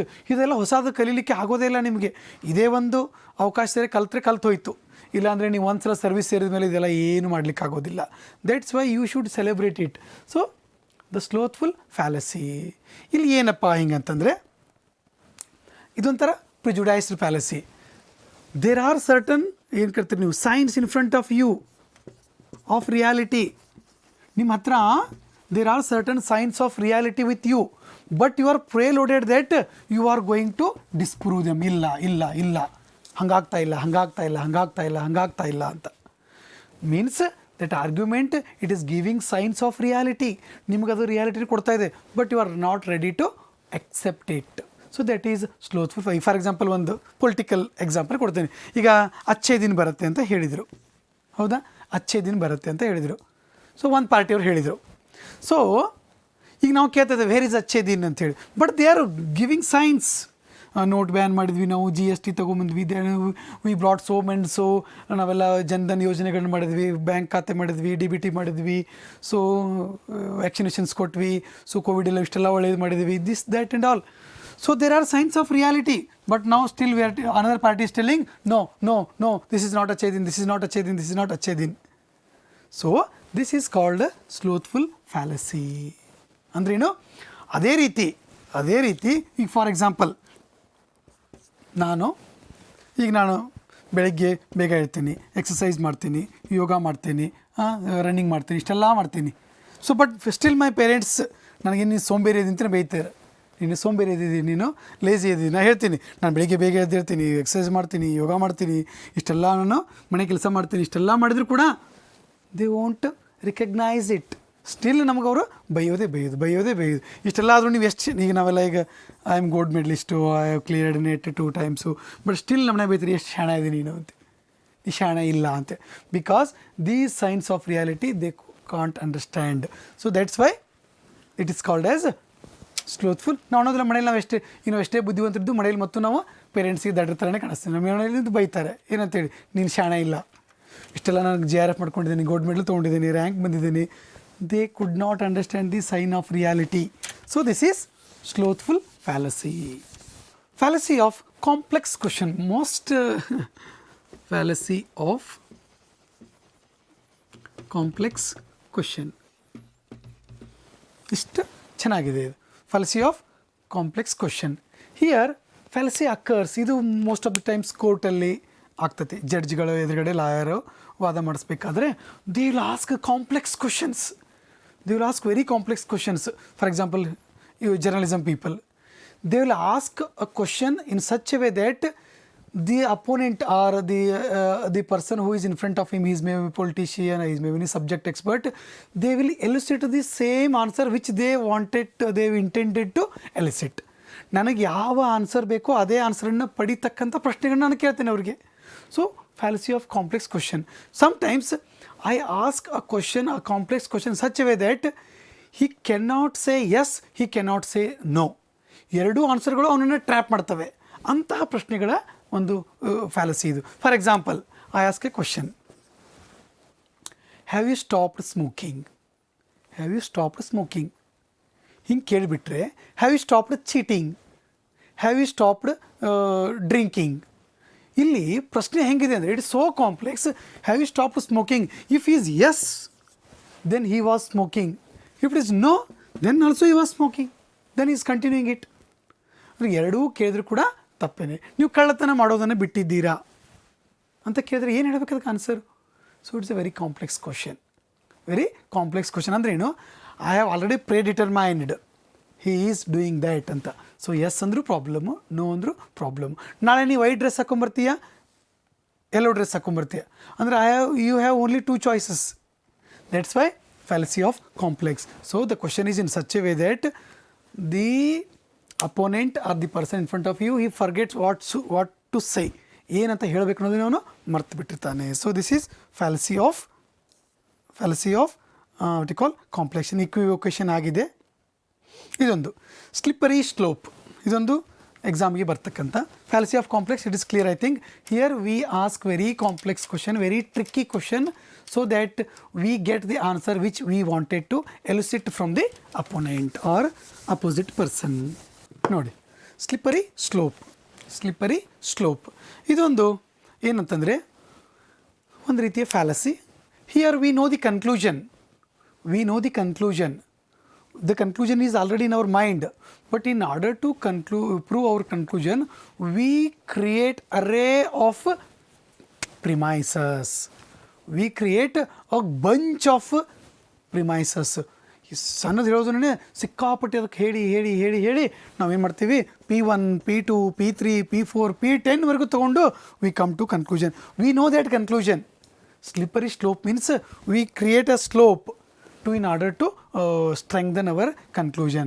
ನೋಡಿ, ಈಗ ಓದದೆ ಹೋದರೆ, if you don't study well, you will suffer in life. If you don't study well, you will suffer in life. So it's very common. So ನಾವೇನು ಹೇಳ್ತೀವಿ, you suffer in life or you will become poor in life. If you don't study, you will become poor in life. But we don't say directly. For example, ಈಗ homework ಮಾಡಬೇಕು ಒಬ್ಬ ವಿದ್ಯಾರ್ಥಿ, ಅವನು student sir ಹೇಳ್ತಾರೆ, ನೀನು if you don't do homework you will fail in the class. First ಏನು ಹೇಳಿದವರು, ನೀವು ಡೈರೆಕ್ಟಾಗಿ ಲೈಫಲ್ಲಿ ಪೋರ್ ಆಗ್ತೀವಿ, ಲೈಫಲ್ಲಿ ಸಫರ್ ಆಗ್ತೀವಿ ಅಂತ ಹೇಳೋದಿಲ್ಲ ಅವರು. ಒಂದೊಂದೇ ಆರ್ಗ್ಯುಮೆಂಟ್ ಅದಕ್ಕೆ ಜೋಡಿಸ್ಕೊಂಡು ಹೋಗ್ತಾರೆ.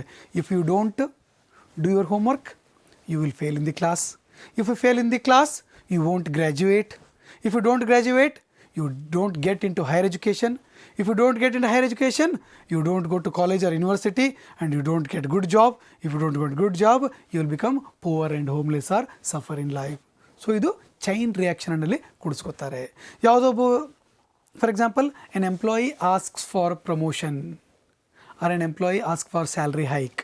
So manager, he says that he don't hike, but he directly don't say that he is going to hike. Nodu, if I hike for you, then I have to hike for him. Then again he will ask, I have to hike for him. Again him. So all will ask for hike. Then if I hike the salary for all means the entire company is going to close one day. That's why I don't hike your salary. So ಇರೋ ಕನ್ಕ್ಲೂಷನ್ನೇ ನಾವು ಸಾಕಷ್ಟು ಪ್ರಿಮೈಸ್ಗಳನ್ನ ಬಳಸ್ಕೊಂಡು we create a slippery slope. So this is a fallacy of slippery slope. If for example ಈಗ ಬಹಳಂತ ಇಂಥ ನಾವುಗಳನ್ನು ಇಂಡೈರೆಕ್ಟಾಗಿ ನಾವು ಹೇಳ್ಕೊಂಡು ಹೋಗ್ತೇವೆ. Next ಸ್ಟ್ರಾಮ್ಯಾನ್ fallacy. ನಿಮ್ಮೆಲ್ಲ ಗೊತ್ತಿರಬೇಕಲ್ಲ ಸ್ಟ್ರಾಮ್ಯಾನ್ ಅಂತಂದರೆ. ಸ್ಟ್ರಾಮ್ಯಾನ್ ಫ್ಯಾಲಸಿ, ಈ ಸ್ಟ್ರಾಮ್ಯಾನ್ ಅಂದರೆ ಏನು? ನಿಮಗೆ I think most of you from rural background. ಈಗ ನಾವು ಹೊಲದಲ್ಲಿ ಏನು ಮಾಡಿರ್ತೀವಿ ಅಂತಂದರೆ ಒಂದು ಸ್ಟ್ರಾಮ್ಯಾನನ್ನು ಕ್ರಿಯೇಟ್ ಮಾಡಿರ್ತೀವಿ, ಒಂದು ಬಿದಿರು ಗೊಂಬೆಯನ್ನು ಕ್ರಿಯೇಟ್ ಮಾಡಿರ್ತೀವಿ. Because we cannot stay in the field entire 24/7. So ಅದಕ್ಕೆ ನಾವೇನು ಮಾಡ್ತೀವಿ, ಮನುಷ್ಯಂದೇ ಒಂದು ಹುಲ್ಲು ಕಡ್ಡಿಯಿಂದ ಒಂದು ಏನು ಮಾಡ್ತೀವಿ, ಒಂದು ಮೂರ್ತಿ ಥರ, ಒಂದು ಗೊಂಬೆ ಥರ ನಾವು ಮಾಡಿಬಿಟ್ಟು ಅಲ್ಲಿಡ್ತೀವಿ. ಅದಕ್ಕೆ ನಾವು ರಿಯಲ್ ಆಗಿ ಹೊರಗಡೆ ಬರಲಿಕ್ಕೆ ತಪ್ಪಿಸ್ಕೋಲಿಕ್ಕೆ we place or we fix a strawman idol. ಒಂದು ಏನು ಮಾಡ್ತೀವಿ ನಾವು, ನೀವು ನೋಡಬೇಕಲ್ಲ ಹೊಲದೆಲ್ಲ ಕಟ್ಟಿರ್ತಾರಲ್ಲ, ಯಾಕೆ ಅಂದರೆ ಬೇರೆ ಪ್ರಾಣಿಗಳು ಬಂದರೆ ಪಕ್ಷಿಗಳು ಬಂದರೆ they think that he is the real man. That's why we can save hour crop. ನಮ್ಮ ಬೆಳೆಗಳನ್ನು ನಾವು ಸಂರಕ್ಷಣೆಯನ್ನು ಮಾಡ್ಕೋಬಹುದು. ಅದಕ್ಕೆ ಈ ಸ್ಟ್ರಾಮನ್ ಅಂತ ನಾವು ಅದಕ್ಕೆ ಕರಿತೀವಿ. ಇಲ್ಲಿ ಕೂಡ ಸೇಮ್ ಏನಂದರೆ we divert our argument by saying something which is unimportant, or we distract that argument by giving or by diverting the attention of the opponent.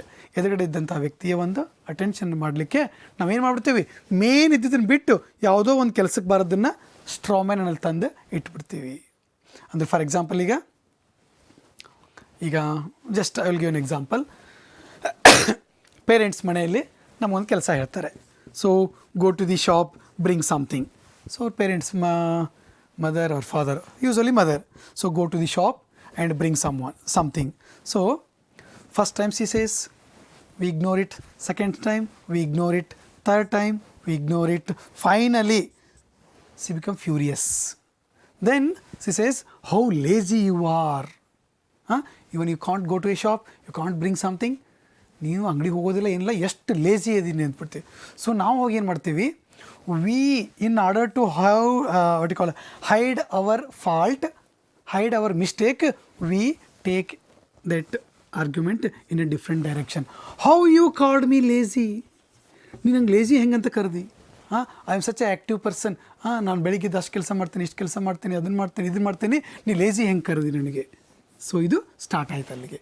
So we divert that argument because by putting a straw, ಅಲ್ಲೊಂದು ಸ್ಟ್ರಾಮನನ್ನು ಪುಟ್ ಮಾಡಿಬಿಟ್ಟು ನಾವು ಏನು ಮಾಡಿಬಿಡ್ತೀವಿ, escape. ಅದನ್ನು ಇಟ್ಬಿಟ್ಟು ನಾವು ಈ ಕಡೆ ಮನೆಗೆ ಬಂದುಬಿಡ್ತೀವಿ.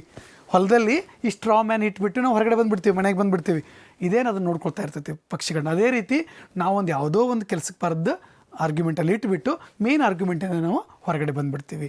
ಸೊ ಅಲ್ಲಿ ಕೆಲಸಕ್ಕೆ ನಾವು ಹೊರಗಡೆ ಹೋಗಲಿದ್ದು ತರಲಿದ್ದು, that will become unimportant, that word will become important. The entire argument, it takes in a very different form. So this is strawman fallacy. ನಾವು ಹಂಗೆ ಮಾಡ್ತೀವಿ, ಬೆಳೆನ ಜಗಳ ಆಗ್ತದಾಗ ಅಫಿಷಿಯಲ್ ಜಗಳ ಇರ್ತೈತಿ, ಅಕಸ್ಮಾತ್ ಯಾರಾದರೂ ಒಂದು ಸಿಂಗ್ಯುಲರ್ ಫಾರ್ಮುಲಾ ಅಂದ್ಬಿಟ್ರೆ ಸಾಕು. ಸೊ ನಾವು ಬಿಟ್ಬಿಡ್ತೀವಿ ಅದನ್ನು, ನೀ ಹೆಂಗೆ ಏಕವಚನದಲ್ಲಿ ನಮ್ಗೆ ಕರೆದೆ. ಸೊ ಸ್ಟಾರ್ಟ್ ಅಲ್ಲಿಗೆ, ಅಲ್ಲಿ ಎಲ್ಲ ಜಗಳ ಆ ಕಡೆ ಹೋಯಿತು, ಈ ಕಡೆ ಬಂತು. ಸೊ ಅದಕ್ಕೆ ಸ್ಟ್ರಾಮನ್ ಫ್ಯಾಲಸಿಗಳು ನಾವು ಭಾಳಷ್ಟು ನಮ್ಮ ನಿತ್ಯ ಜೀವನದಲ್ಲಿ ಮಾಡ್ತೀವಿ. ಫ್ಯಾಲಸಿ ಅಂದರೆ ಏನು? Again error in argument. Next type of fallacy is, next ಯಾವ್ದು ಫ್ಯಾಲಸಿ ಅಂದರೆ ರೆಡ್ ಹೆರಿಂಗ್ ಅಂತ. It's a kind of fallacy that is an irrelevant topic introduced in an argument to divert the attention of the listeners or readers from the original issue. Same ಇದು ಕೂಡ original ಇಶ್ಯೂವನ್ನು divert ಮಾಡಲಿಕ್ಕೆ ಇನ್ನೊಂದು irrelevant, ಸಂಬಂಧ ಇಲ್ಲದೇ ಇರ್ತಕ್ಕಂಥ ಆರ್ಗ್ಯುಮೆಂಟನ್ನು create ಮಾಡೋದು. ಇದಕ್ಕೆ ಭಾಳ ಒಂದು ಫೇಮಸ್ ಎಕ್ಸಾಂಪಲ್ ಇದೆ. ಏನಪ್ಪ ಅಂತಂದರೆ, for example, you are a teacher, you are a professor. So you caught a student who is cheating in the examination. ಎಕ್ಸಾಮಲ್ಲಿ ಚೀಟ್ ಮಾಡ್ತಕ್ಕಂಥ ಸ್ಟೂಡೆಂಟನ್ನು ನೀವು ರೆಡ್ ಹ್ಯಾಂಡ್ ಹಾಕಿ ಮಾಡಿ ಹೇಳ್ತೀರಾ, I know that you are cheating in the examination. ಅವಾಗ ಆ student ಏನು ಮಾಡ್ತಾನೆ, so that argument is going on, but he suddenly says that, sir please, ನಾನು ಸುಮ್ಮನೆ ಮಾಡ್ತಾ ಇಲ್ಲ, kindly think of my parents. If I fail means they will feel very bad. The student use such type of claims. So ಏನು, ನಾನು ಅಕಸ್ಮಾತ್ ಎಕ್ಸಾಮಲ್ಲಿ fail ಆದರೆ my parents feel very bad, my friends feel very bad, I will be degraded my in home. So ಈ ರೀತಿ ಬೇರೆ irrelevant ಟಾಪಿಕ್ಸ್ಗಳನ್ನ ಕೊಟ್ಟು ಅವನು ತನ್ನ ಒಂದು ತಪ್ಪನ್ನು ಅಥವಾ ಆರ್ಗ್ಯುಮೆಂಟನ್ನು ಡಿವಿಯೇಟ್ ಮಾಡ್ತಾರೆ. So this is called red herring fallacy. So ಇದು ಒಂದು ರೀತಿಯಾದಂಥ ಒಂದು ಫ್ಯಾಲಸಿ. ಅದಕ್ಕೆ so he's tries to appeal pity to distract his teacher. ಅವರ ಟೀಚರನ್ನು he tries to distract with an irrelevant arguments. So cheat ಮಾಡಬೇಕಾದ್ರೆ ಸಿಕ್ಕಾಕೊಂಡಂಥ ವ್ಯಕ್ತಿ ತನ್ನ ಮನೆಯ ಫ್ರೆಂಡ್ಸ್ದು ಮನೇಲಿ ತನ್ನ ಸಿಚುವೇಶನ್ ಏನಾಗ್ತೈತೆ, ಅಕಸ್ಮಾತ್ ಕಾಪಿ ಮಾಡದೆ ಹೋದರೆ ಅನ್ನೋದನ್ನು ಹೇಳ್ತಾ ಅದನ್ನು ಡಿವಿಯೇಟ್ ಮಾಡ್ತಾರೆ. So this is one type of fallacy, that is red herring fallacy.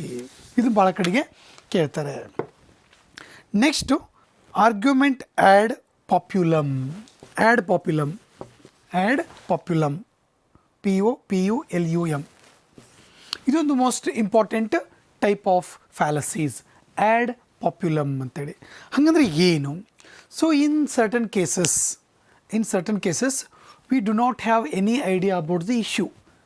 By that time what we will do is we follow the majority of the people. ಕೆಲವೊಂದು ವಿಷಯಗಳಿಗೆ ನಮಗೆ ಗೊತ್ತಿರೋದಿಲ್ಲ ವಿಷಯ ಪೂರ್ತಿ. ಅವಾಗ ನಾವು ಏನು ಮಾಡ್ತೀವಿ ಅಂತಂದರೆ we will go for majority. ಬಹಳ ಜನ ಏನು ಹೇಳ್ತಾ ಇದ್ದಾರೋ ನಮ್ಮದು ಅದೇನೆ, ಗುಂಪಲ್ಲಿ ಗೋವಿಂದ. ಬಹಳ ಜನ ಏನು ಹೇಳ್ತಾ ಇದ್ದಾರೋ it is like A trend. ಬಹಳ ಜನ ಅಡ್ವರ್ಟೈಸ್ಮೆಂಟ್ ತೊಗೊಳ್ರಿ ನೀವು, ಅಥವಾ ಪೊಲಿಟಿಕ್ಸ್ ತೊಗೊಳ್ರಿ, ಎಲ್ಲಿ ಹೋದರೂ ಕೂಡ ಇದು ಒಂದು ಬಹಳಷ್ಟು ಅಕ್ಕರ್ ಆಗ್ತಕ್ಕಂಥ ಒಂದು ಫ್ಯಾಲಸಿ. ಫಾರ್ ಎಕ್ಸಾಂಪಲ್, ಈಗ ನಾನೊಂದು ಯಾವುದೋ ಮೊಬೈಲ್ ತೊಗೋಬೇಕು. So I don't have any exact idea about mobiles. By the time what I will do is which is highest rating or which brand is highest selling, which is more popular in terms of its advertisement, then I will go for that. I will not check whether it is really good or not. So this is ad populum. So advertisement ಅಲ್ಲಿ ಭಾಳಷ್ಟು ಪ್ರಾಡಕ್ಟ್ಸ್ಗಳನ್ನ ನೋಡಿದಾಗ, any products ತಗೊಳ್ಳಿ ನೀವು, ಯಾವುದೇ ಪ್ರಾಡಕ್ಟ್ಸನ್ನು ತೊಗೊಳ್ಳಿ, it may be T V, it may be mobile, it may be one pen, it may be one footwear, anything, it may be one any food stuff. So we will follow majority. That is a type of fallacy ಅಲ್ವಾ? ಎಲ್ಲರೂ ಮಾಡ್ತಾ ಇದ್ದಾರೆ ಅಂತ ನಾವು ಮಾಡಿದರೆ that is a problem, ಅಥವಾ ಅದು ನಮಗದು ತೊಂದರೆ ಆಗುತ್ತೆ, ಅಥವಾ we will come to a wrong conclusion. So ಇದರಿಂದ ಆ್ಯಡ್ ಪಾಪ್ಯುಲಮ್ನಿಂದ, but nothing can be done for that. Okay, next ನೋಡಿದ್ದೀನಿ ಆರ್ಗ್ಯುಮೆಂಟ್ ಫ್ರಾಮ್ ಇನ್ನೊಂದಿದೆ, the no true Scotsman fallacy ಅಂತ. ಭಾಳ ನನ್ನ ಪಿ ಪಿ ಟಿಲಿ ಇದ್ದಾವೆ, ನಾನು ಹೊರಗಡೆದು ಹೇಳ್ತಾ ಇದ್ದೀನಿ. So you just go through once. No true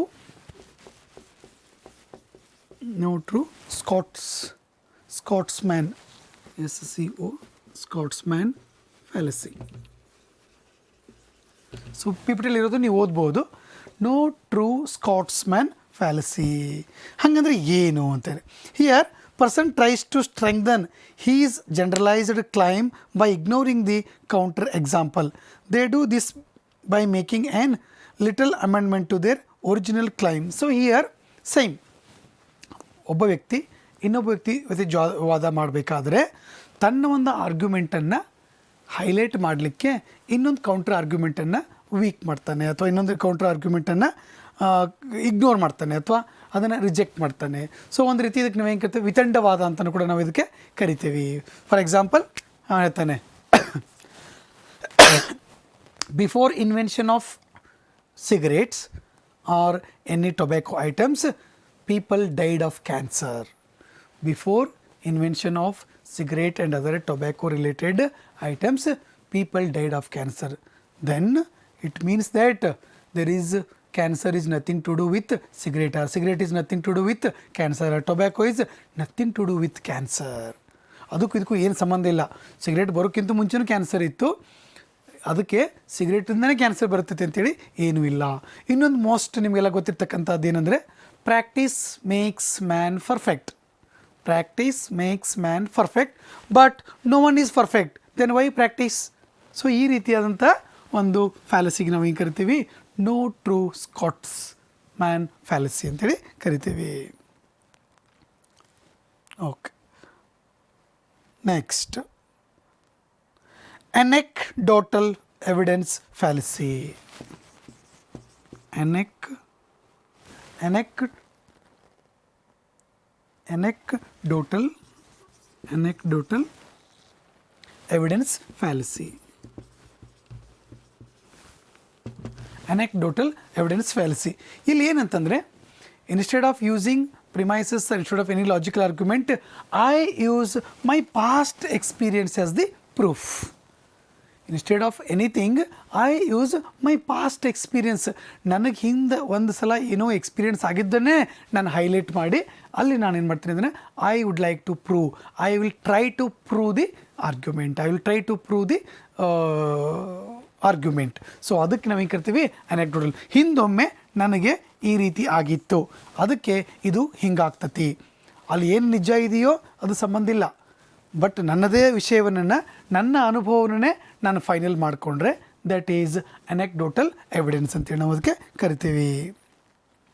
okay, next most important appeal to hypocrisy. ಇದು ಕೂಡ ನಮ್ಮ ನಿತ್ಯ ಜೀವನದಲ್ಲಿ ನಾವೆಲ್ಲರೂ ಕೂಡ ಇದನ್ನು ಈ ಒಂದು ಫ್ಯಾಲಸಿಯನ್ನು ನಾವು ನೋಡ್ತೀವಿ. ಏನಂತಂದರೆ ಅಪೀಲ್ ಟು ಹೈಪೋಕ್ರಸಿ. ನಿಮ್ಗೆ ಗೊತ್ತಿಲ್ಲ ಹೈಪೋಕ್ರಸಿ ಅಂತಂದರೆ ಏನಂತೇಳಿ? ಹೈಪೋಕ್ರಸಿ ಅಂದರೆ ಡ್ಯುಯಲ್ ನೇಚರ್, ಒಳಗೊಂದು ಕಡೆ ಹೊರಗೊಂಥರ ಇರೋದು. ನಾವು ಒಳಗಡೆ ಬೇರೆ ಇರೋದು, ಹೊರಗಡೆ ಬೇರೆ ಇರೋದು. ಅಥವಾ ಇದಕ್ಕೆ ಇನ್ನೊಂದು ಹೆಸರಿದೆ ಯು ಟು ಹೈಪೋಕ್ರಸಿ ಅಂತ. ಯು ಟು ಹೈಪೋಕ್ರಸಿ ಅಂತನೋ ಯು ಟು ಫ್ಯಾಲಸಿ ಅಂತನೋ ಹೆಸರಿದೆ. ಇನ್ನೊಂದು ಹೆಸರಿದೆ ಇದಕ್ಕೆ ಏನಂದರೆ ಟು ಕೊಕ್ಕಿ ಫ್ಯಾಲಸಿ ಅಂತ. ಟು ಕೊಕ್ಕಿ, ಟಿ ಯು ಹೆಸರು ನೆನ್ಪಿಟ್ಕೊಳ್ಳಿ, ಎಲ್ಲ ಲ್ಯಾಟಿನ್ ಟರ್ಮ್ಸ್ ಇವು.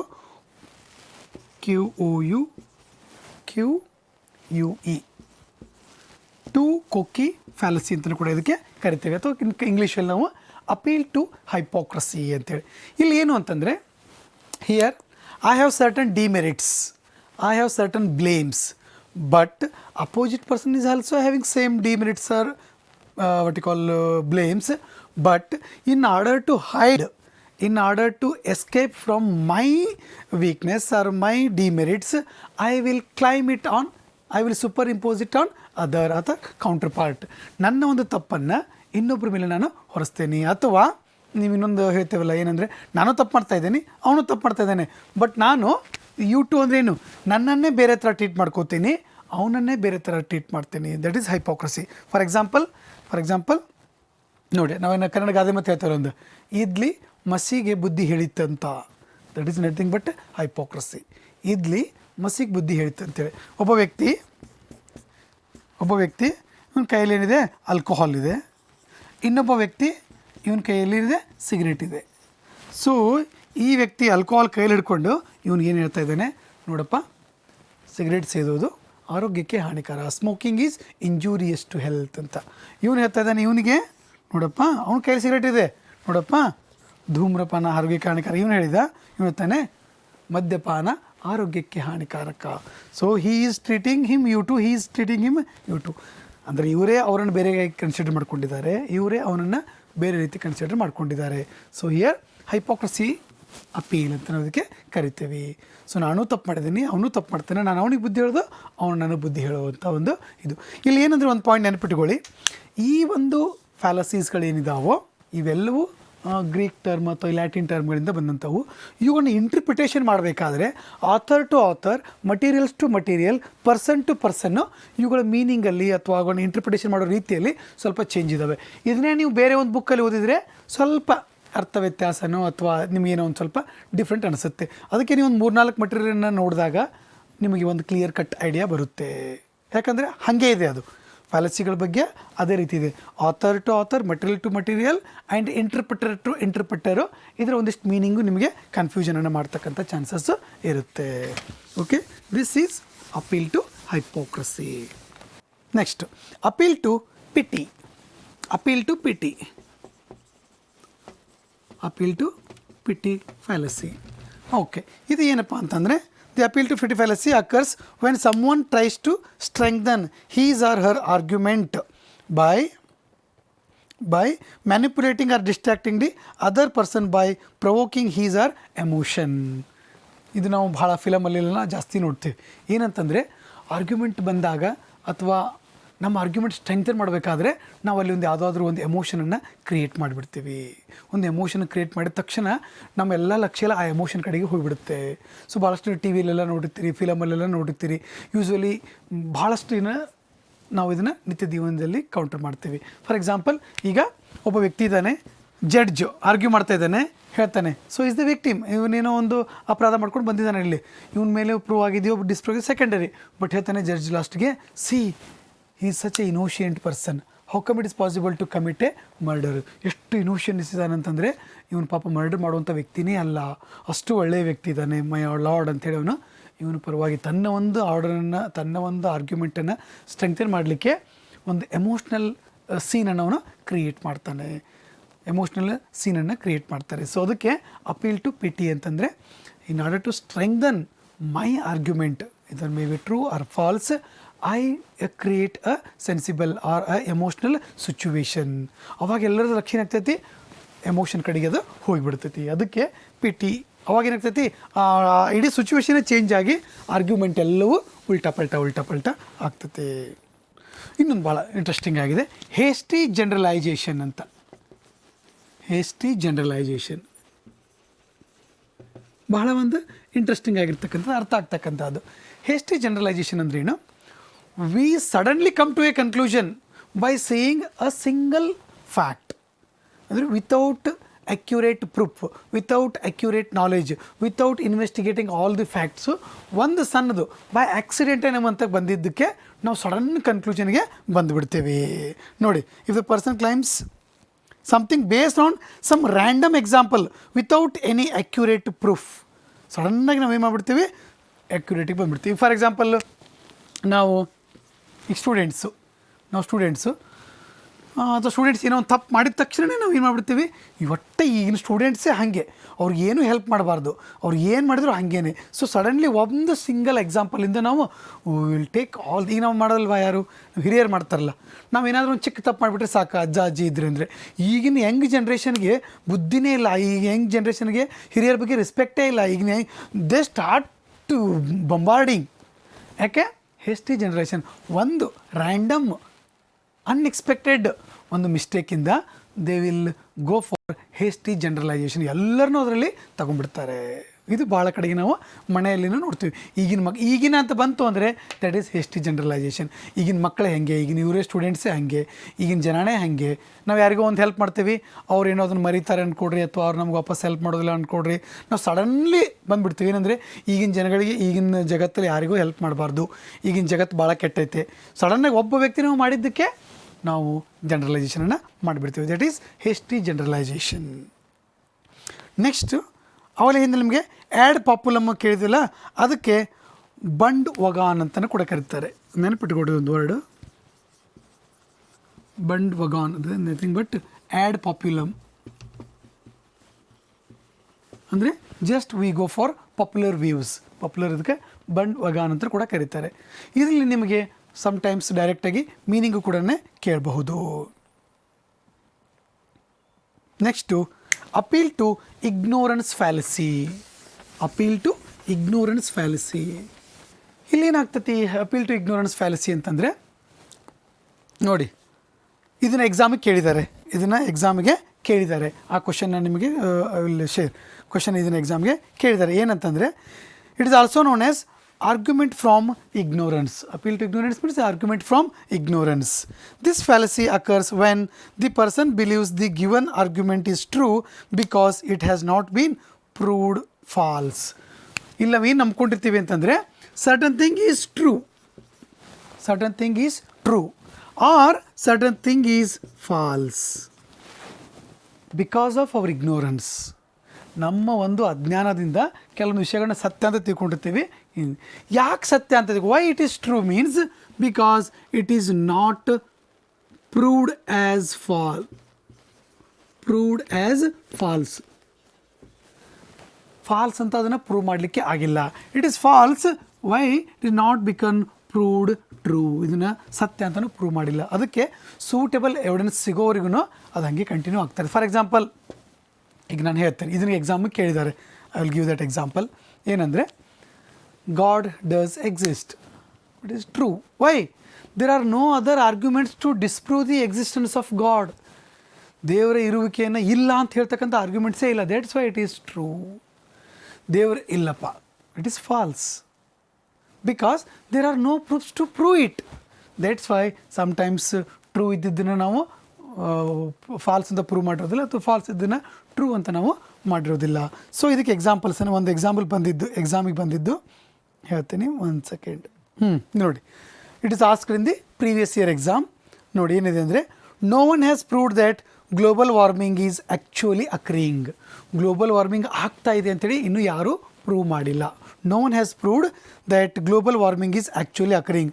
So there is no reason to believe in that it is actually occurring. So ಅದಕ್ಕೆ ಇನ್ನೂ ಯಾರೂ ಪ್ರೂವ್ ಮಾಡಿಲ್ಲ ನಾವು, ಸೊ ಅದಕ್ಕೆ ಅದನ್ನು ನಂಬುವಂಥ ಅವಶ್ಯಕತೆ ಇಲ್ಲ. ಇದು ಯಾವ ಥರದ ಫ್ಯಾಲಸಿ ಅಂತೇಳಿ ಕೇಳಿದ್ದಾರೆ. ಇದು ಯಾವುದು? Appeal to ignorance fallacy. Proof ಇಲ್ಲಿಗೋಸ್ಕರ ಅದು ಹೋಲ್ಡ್ ಆಗಿದೆ, ಅಥವಾ ಅದರ ಒಂದು ಸರ್ಟನಿಟಿನ ನಾವು ನಂಬ್ತಾ ಇಲ್ಲ. That's why it is called as ignorance fallacy. ಕೇಳಿದ್ದಾರೆ ನೋಡಿ ಎಕ್ಸಾಮ್ಗೆ ಇದನ್ನು. ಯಾವುದೋ ಒಂದು ವರ್ಷ ಇದನ್ನು ಕೇಳಿದ್ದಾರೆ. So no one has proved that global warming is actually occurring, so there is no reason to believe in global ವಾರ್ಮಿಂಗನ್ನು ನಂಬತಕ್ಕಂಥ ಅವಶ್ಯಕತೆ ಇವತ್ತು ನಮಗಿಲ್ಲ. ಸೊ ಈ ರೀತಿಯಾದಂಥ ಡೈರೆಕ್ಟ್ ಕ್ವಶನ್ ಇದನ್ನು ಕೇಳಿದ್ದಾರೆ. ಅದಕ್ಕೆ ನಿಮ್ಗೆ ಯಾವ್ಯಾವ ಬಂದಿದ್ದಾವಲ್ಲ ಇಲ್ಲಿವರೆಗೂ PYQ ಅವುಗಳನ್ನಾದರೂ ಪರ್ಫೆಕ್ಟಾಗಿ ನೆನಪಿಟ್ಕೊಳ್ಳಿ. ಸೊ ಎಷ್ಟಾಗುತ್ತೆ ನಾ ಅಷ್ಟು I will try to solve these things. Next appeal to authority, ಇದು ಒಂದು ಬರುತ್ತೆ ನಿಮಗೆ ಎಕ್ಸಾಮ್ಗೆ.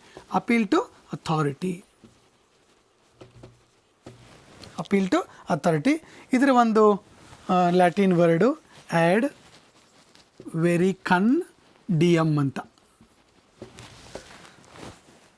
ವೆರಿಕನ್ ನೋಡಿ, suppose if you are arguing on a topic ಅಥವಾ ಅಪೀಲ್ ಟು ಅಥಾರಿಟಿ ಅಂದರೆ ಏನಂದರೆ, ಈಗ ನಾನು ಹೇಳಿದರೆ ನೀವು ನಂಬೋದಿಲ್ಲ. For example if I am talking about any product ಅಥವಾ ಯಾವುದೋ ಒಂದು ವಿಷಯದ ಬಗ್ಗೆ ನಾನು ಹೇಳ್ತಾ ಇದ್ದರೆ ನಿಮಗೆ ಅದು ಅರ್ಥ ಆಗೋದಿಲ್ಲ. ಅದೇ ಒಬ್ಬ ಎಕ್ಸ್ಪರ್ಟ್ ಅದನ್ನು ಹೇಳಿದ್ರೆ ನೀವು ಅದನ್ನು ನಂಬಿಬಿಡ್ತೀರಿ. It is true because a expert is or the authority person is telling this. ಈಗ ನೀವು ಹೇಳೋದಿಲ್ಲ, ಡೆಟಾಲ್ ಅಡ್ವರ್ಟೈಸ್ಮೆಂಟ್ ಬರುತ್ತೆ, ಇದು ಇಂಡಿಯನ್ ಮೆಡಿಕಲ್ ಅಸೋಸಿಯೇಷನ್ ಅವರಿಂದ ಪ್ರಮಾಣಿತವಾಗಿದೆ. ಅದನ್ನೇ ಆ ಡೆಟಾಲ್ ಸೇಲ್ಸ್ಮನ್ ಬಂದು ಹೇಳಿದರೆ ನಾವು ನಂಬೋದಿಲ್ಲ.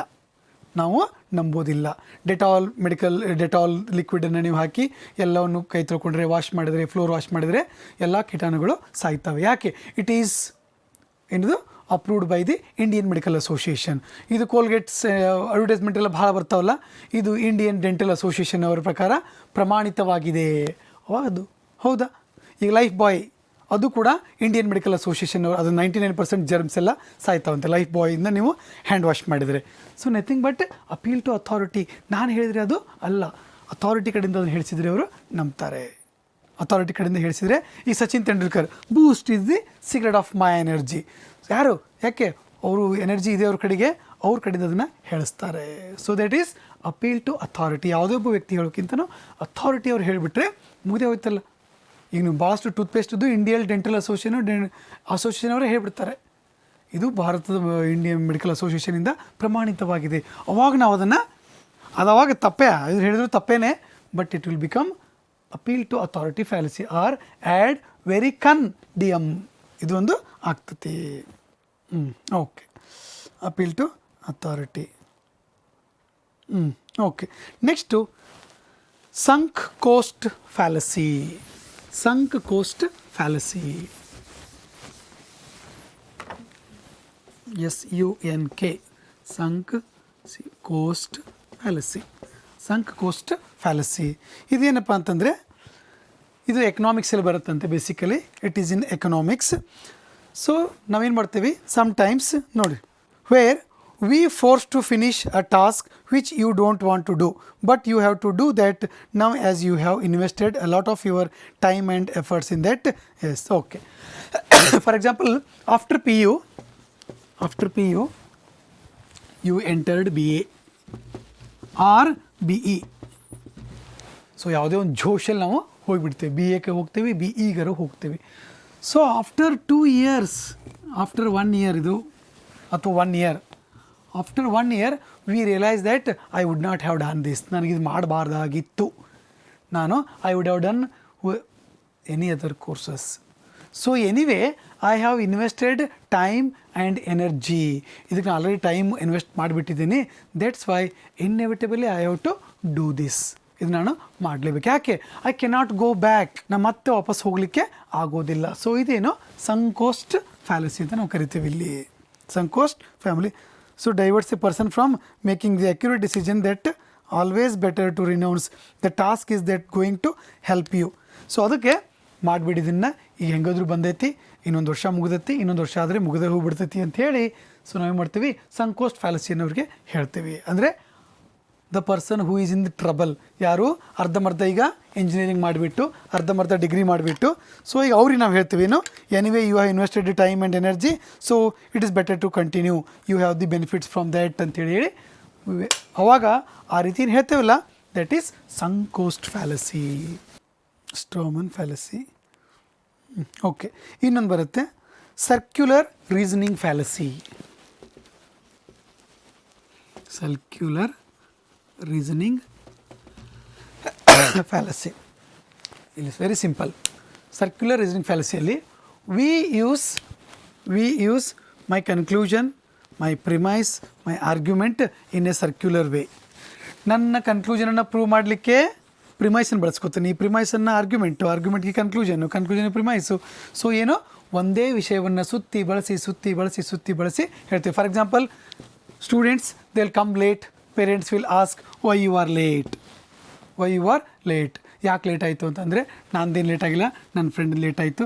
ನನ್ನ ಫ್ರೆಂಡ್ದೇನು ಆ್ಯಕ್ಚುಲಿ ನಾನು ಸ್ವಲ್ಪ ಲೇಟಾಗಿ ಹೋದೆ, ಅವ್ನು ಲೇಟ್ ಆಯಿತು, ಬಸ್ ಲೇಟ್ ಆಯಿತು, ಯಾಕಂದರೆ ಸ್ಕೂಲ್ ಬಿಡೋದು ಲೇಟ್ ಆಯಿತು. ಸೊ ಏನೇನೋ ಜೋಡಿಸ್ಕೊಂಡ್ಬಿಟ್ಟು ನಾವು ಕನ್ಕ್ಲೂಷನ್ಗೆ ಪ್ರಿಮೈಸ್ಗೆ ಕನ್ಕ್ಲೂಷನ್ಗೆ ಪ್ರಿಮೈಸು ಸುತ್ತಿ ಬಳಸಿ ಹೇಳ್ತಾ ಇದ್ದರೆ ದಟ್ ಈಸ್ ಸರ್ಕ್ಯುಲರ್. ನಾವು ಹೇಳೋದಿಲ್ಲ ಈಗ ಸುತ್ತಿ ಬಳಸಿ ಬೇಡ, ನೇರವಾಗಿ ವಿಷಯಕ್ಕೆ ಬಾ ಅಂತ ಹೇಳ್ತೀವಲ್ಲ, ದಟ್ ಈಸ್ ನಥಿಂಗ್ ಬಟ್ ಆ ಸುತ್ತಿ ಬಳಸಬೇಕಾದ್ರೆ ಅವನು ಯಾವ್ದು ಕನ್ಕ್ಲೂಷನು ಯಾವ್ದು ಆರ್ಗ್ಯುಮೆಂಟು ಒಂದು ಗೊತ್ತಾಗೋದ್ರ ಆಗುತ್ತೆ. So this is circular reasoning fallacy. So ಇಷ್ಟು ನಾವು ಫ್ಯಾಲಸಿಗಳನ್ನು ಇವಾಗ ನೋಡಿದ್ವಿ. ಸೊ ಇಷ್ಟು ಇಲ್ಲಿಗೆ ಫ್ಯಾಲಸಿ ಟಾಪಿಕ್ಸ್ ಮುಗೀತು. ಸೊ ಇನ್ನೂ ಭಾಳಷ್ಟು ಫ್ಯಾಲಸಿಗಳು ನೋಡಿ, ಬೇರೆ ಮೆಟೀರಿಯಲ್ಸನ್ನು ತೆಗೆದು ನೋಡಿ. ನನಗೆ ಸಿಕ್ಕಂಥ ಇಷ್ಟು ಫ್ಯಾಲಸಿಗಳನ್ನ ನಿಮ್ಮ ಜೊತೆ ಇವತ್ತು ಡಿಸ್ಕಸ್ ಮಾಡಿದ್ದೇನೆ. ಸೊ ಮತ್ತೊಮ್ಮೆ ನನ್ನ ಒಂದು ಈ ವಿಡಿಯೋವನ್ನು ಅಥವಾ ಈ ಒಂದು ಟ್ರೈನಿಂಗ್ ಪ್ರೋಗ್ರಾಮ್ಗೆ ತಾವೆಲ್ಲ ಅಟೆಂಡ್ ಆಗಿ ತಮ್ಮ ಅಮೂಲ್ಯವಾದ ಸಮಯವನ್ನು ಇನ್ವೆಸ್ಟ್ ಮಾಡಿ ಕಲೀಲಿಕ್ಕೆ ಪ್ರಯತ್ನ ಮಾಡ್ತಾಯಿದ್ರಿ. ಸೊ ತಮ್ಮೆಲ್ಲರಿಗೂ ಕೂಡ ನಾನು ಮತ್ತೊಮ್ಮೆ ವಂದನೆಗಳನ್ನು ಸಲ್ಲಿಸ್ತೇನೆ.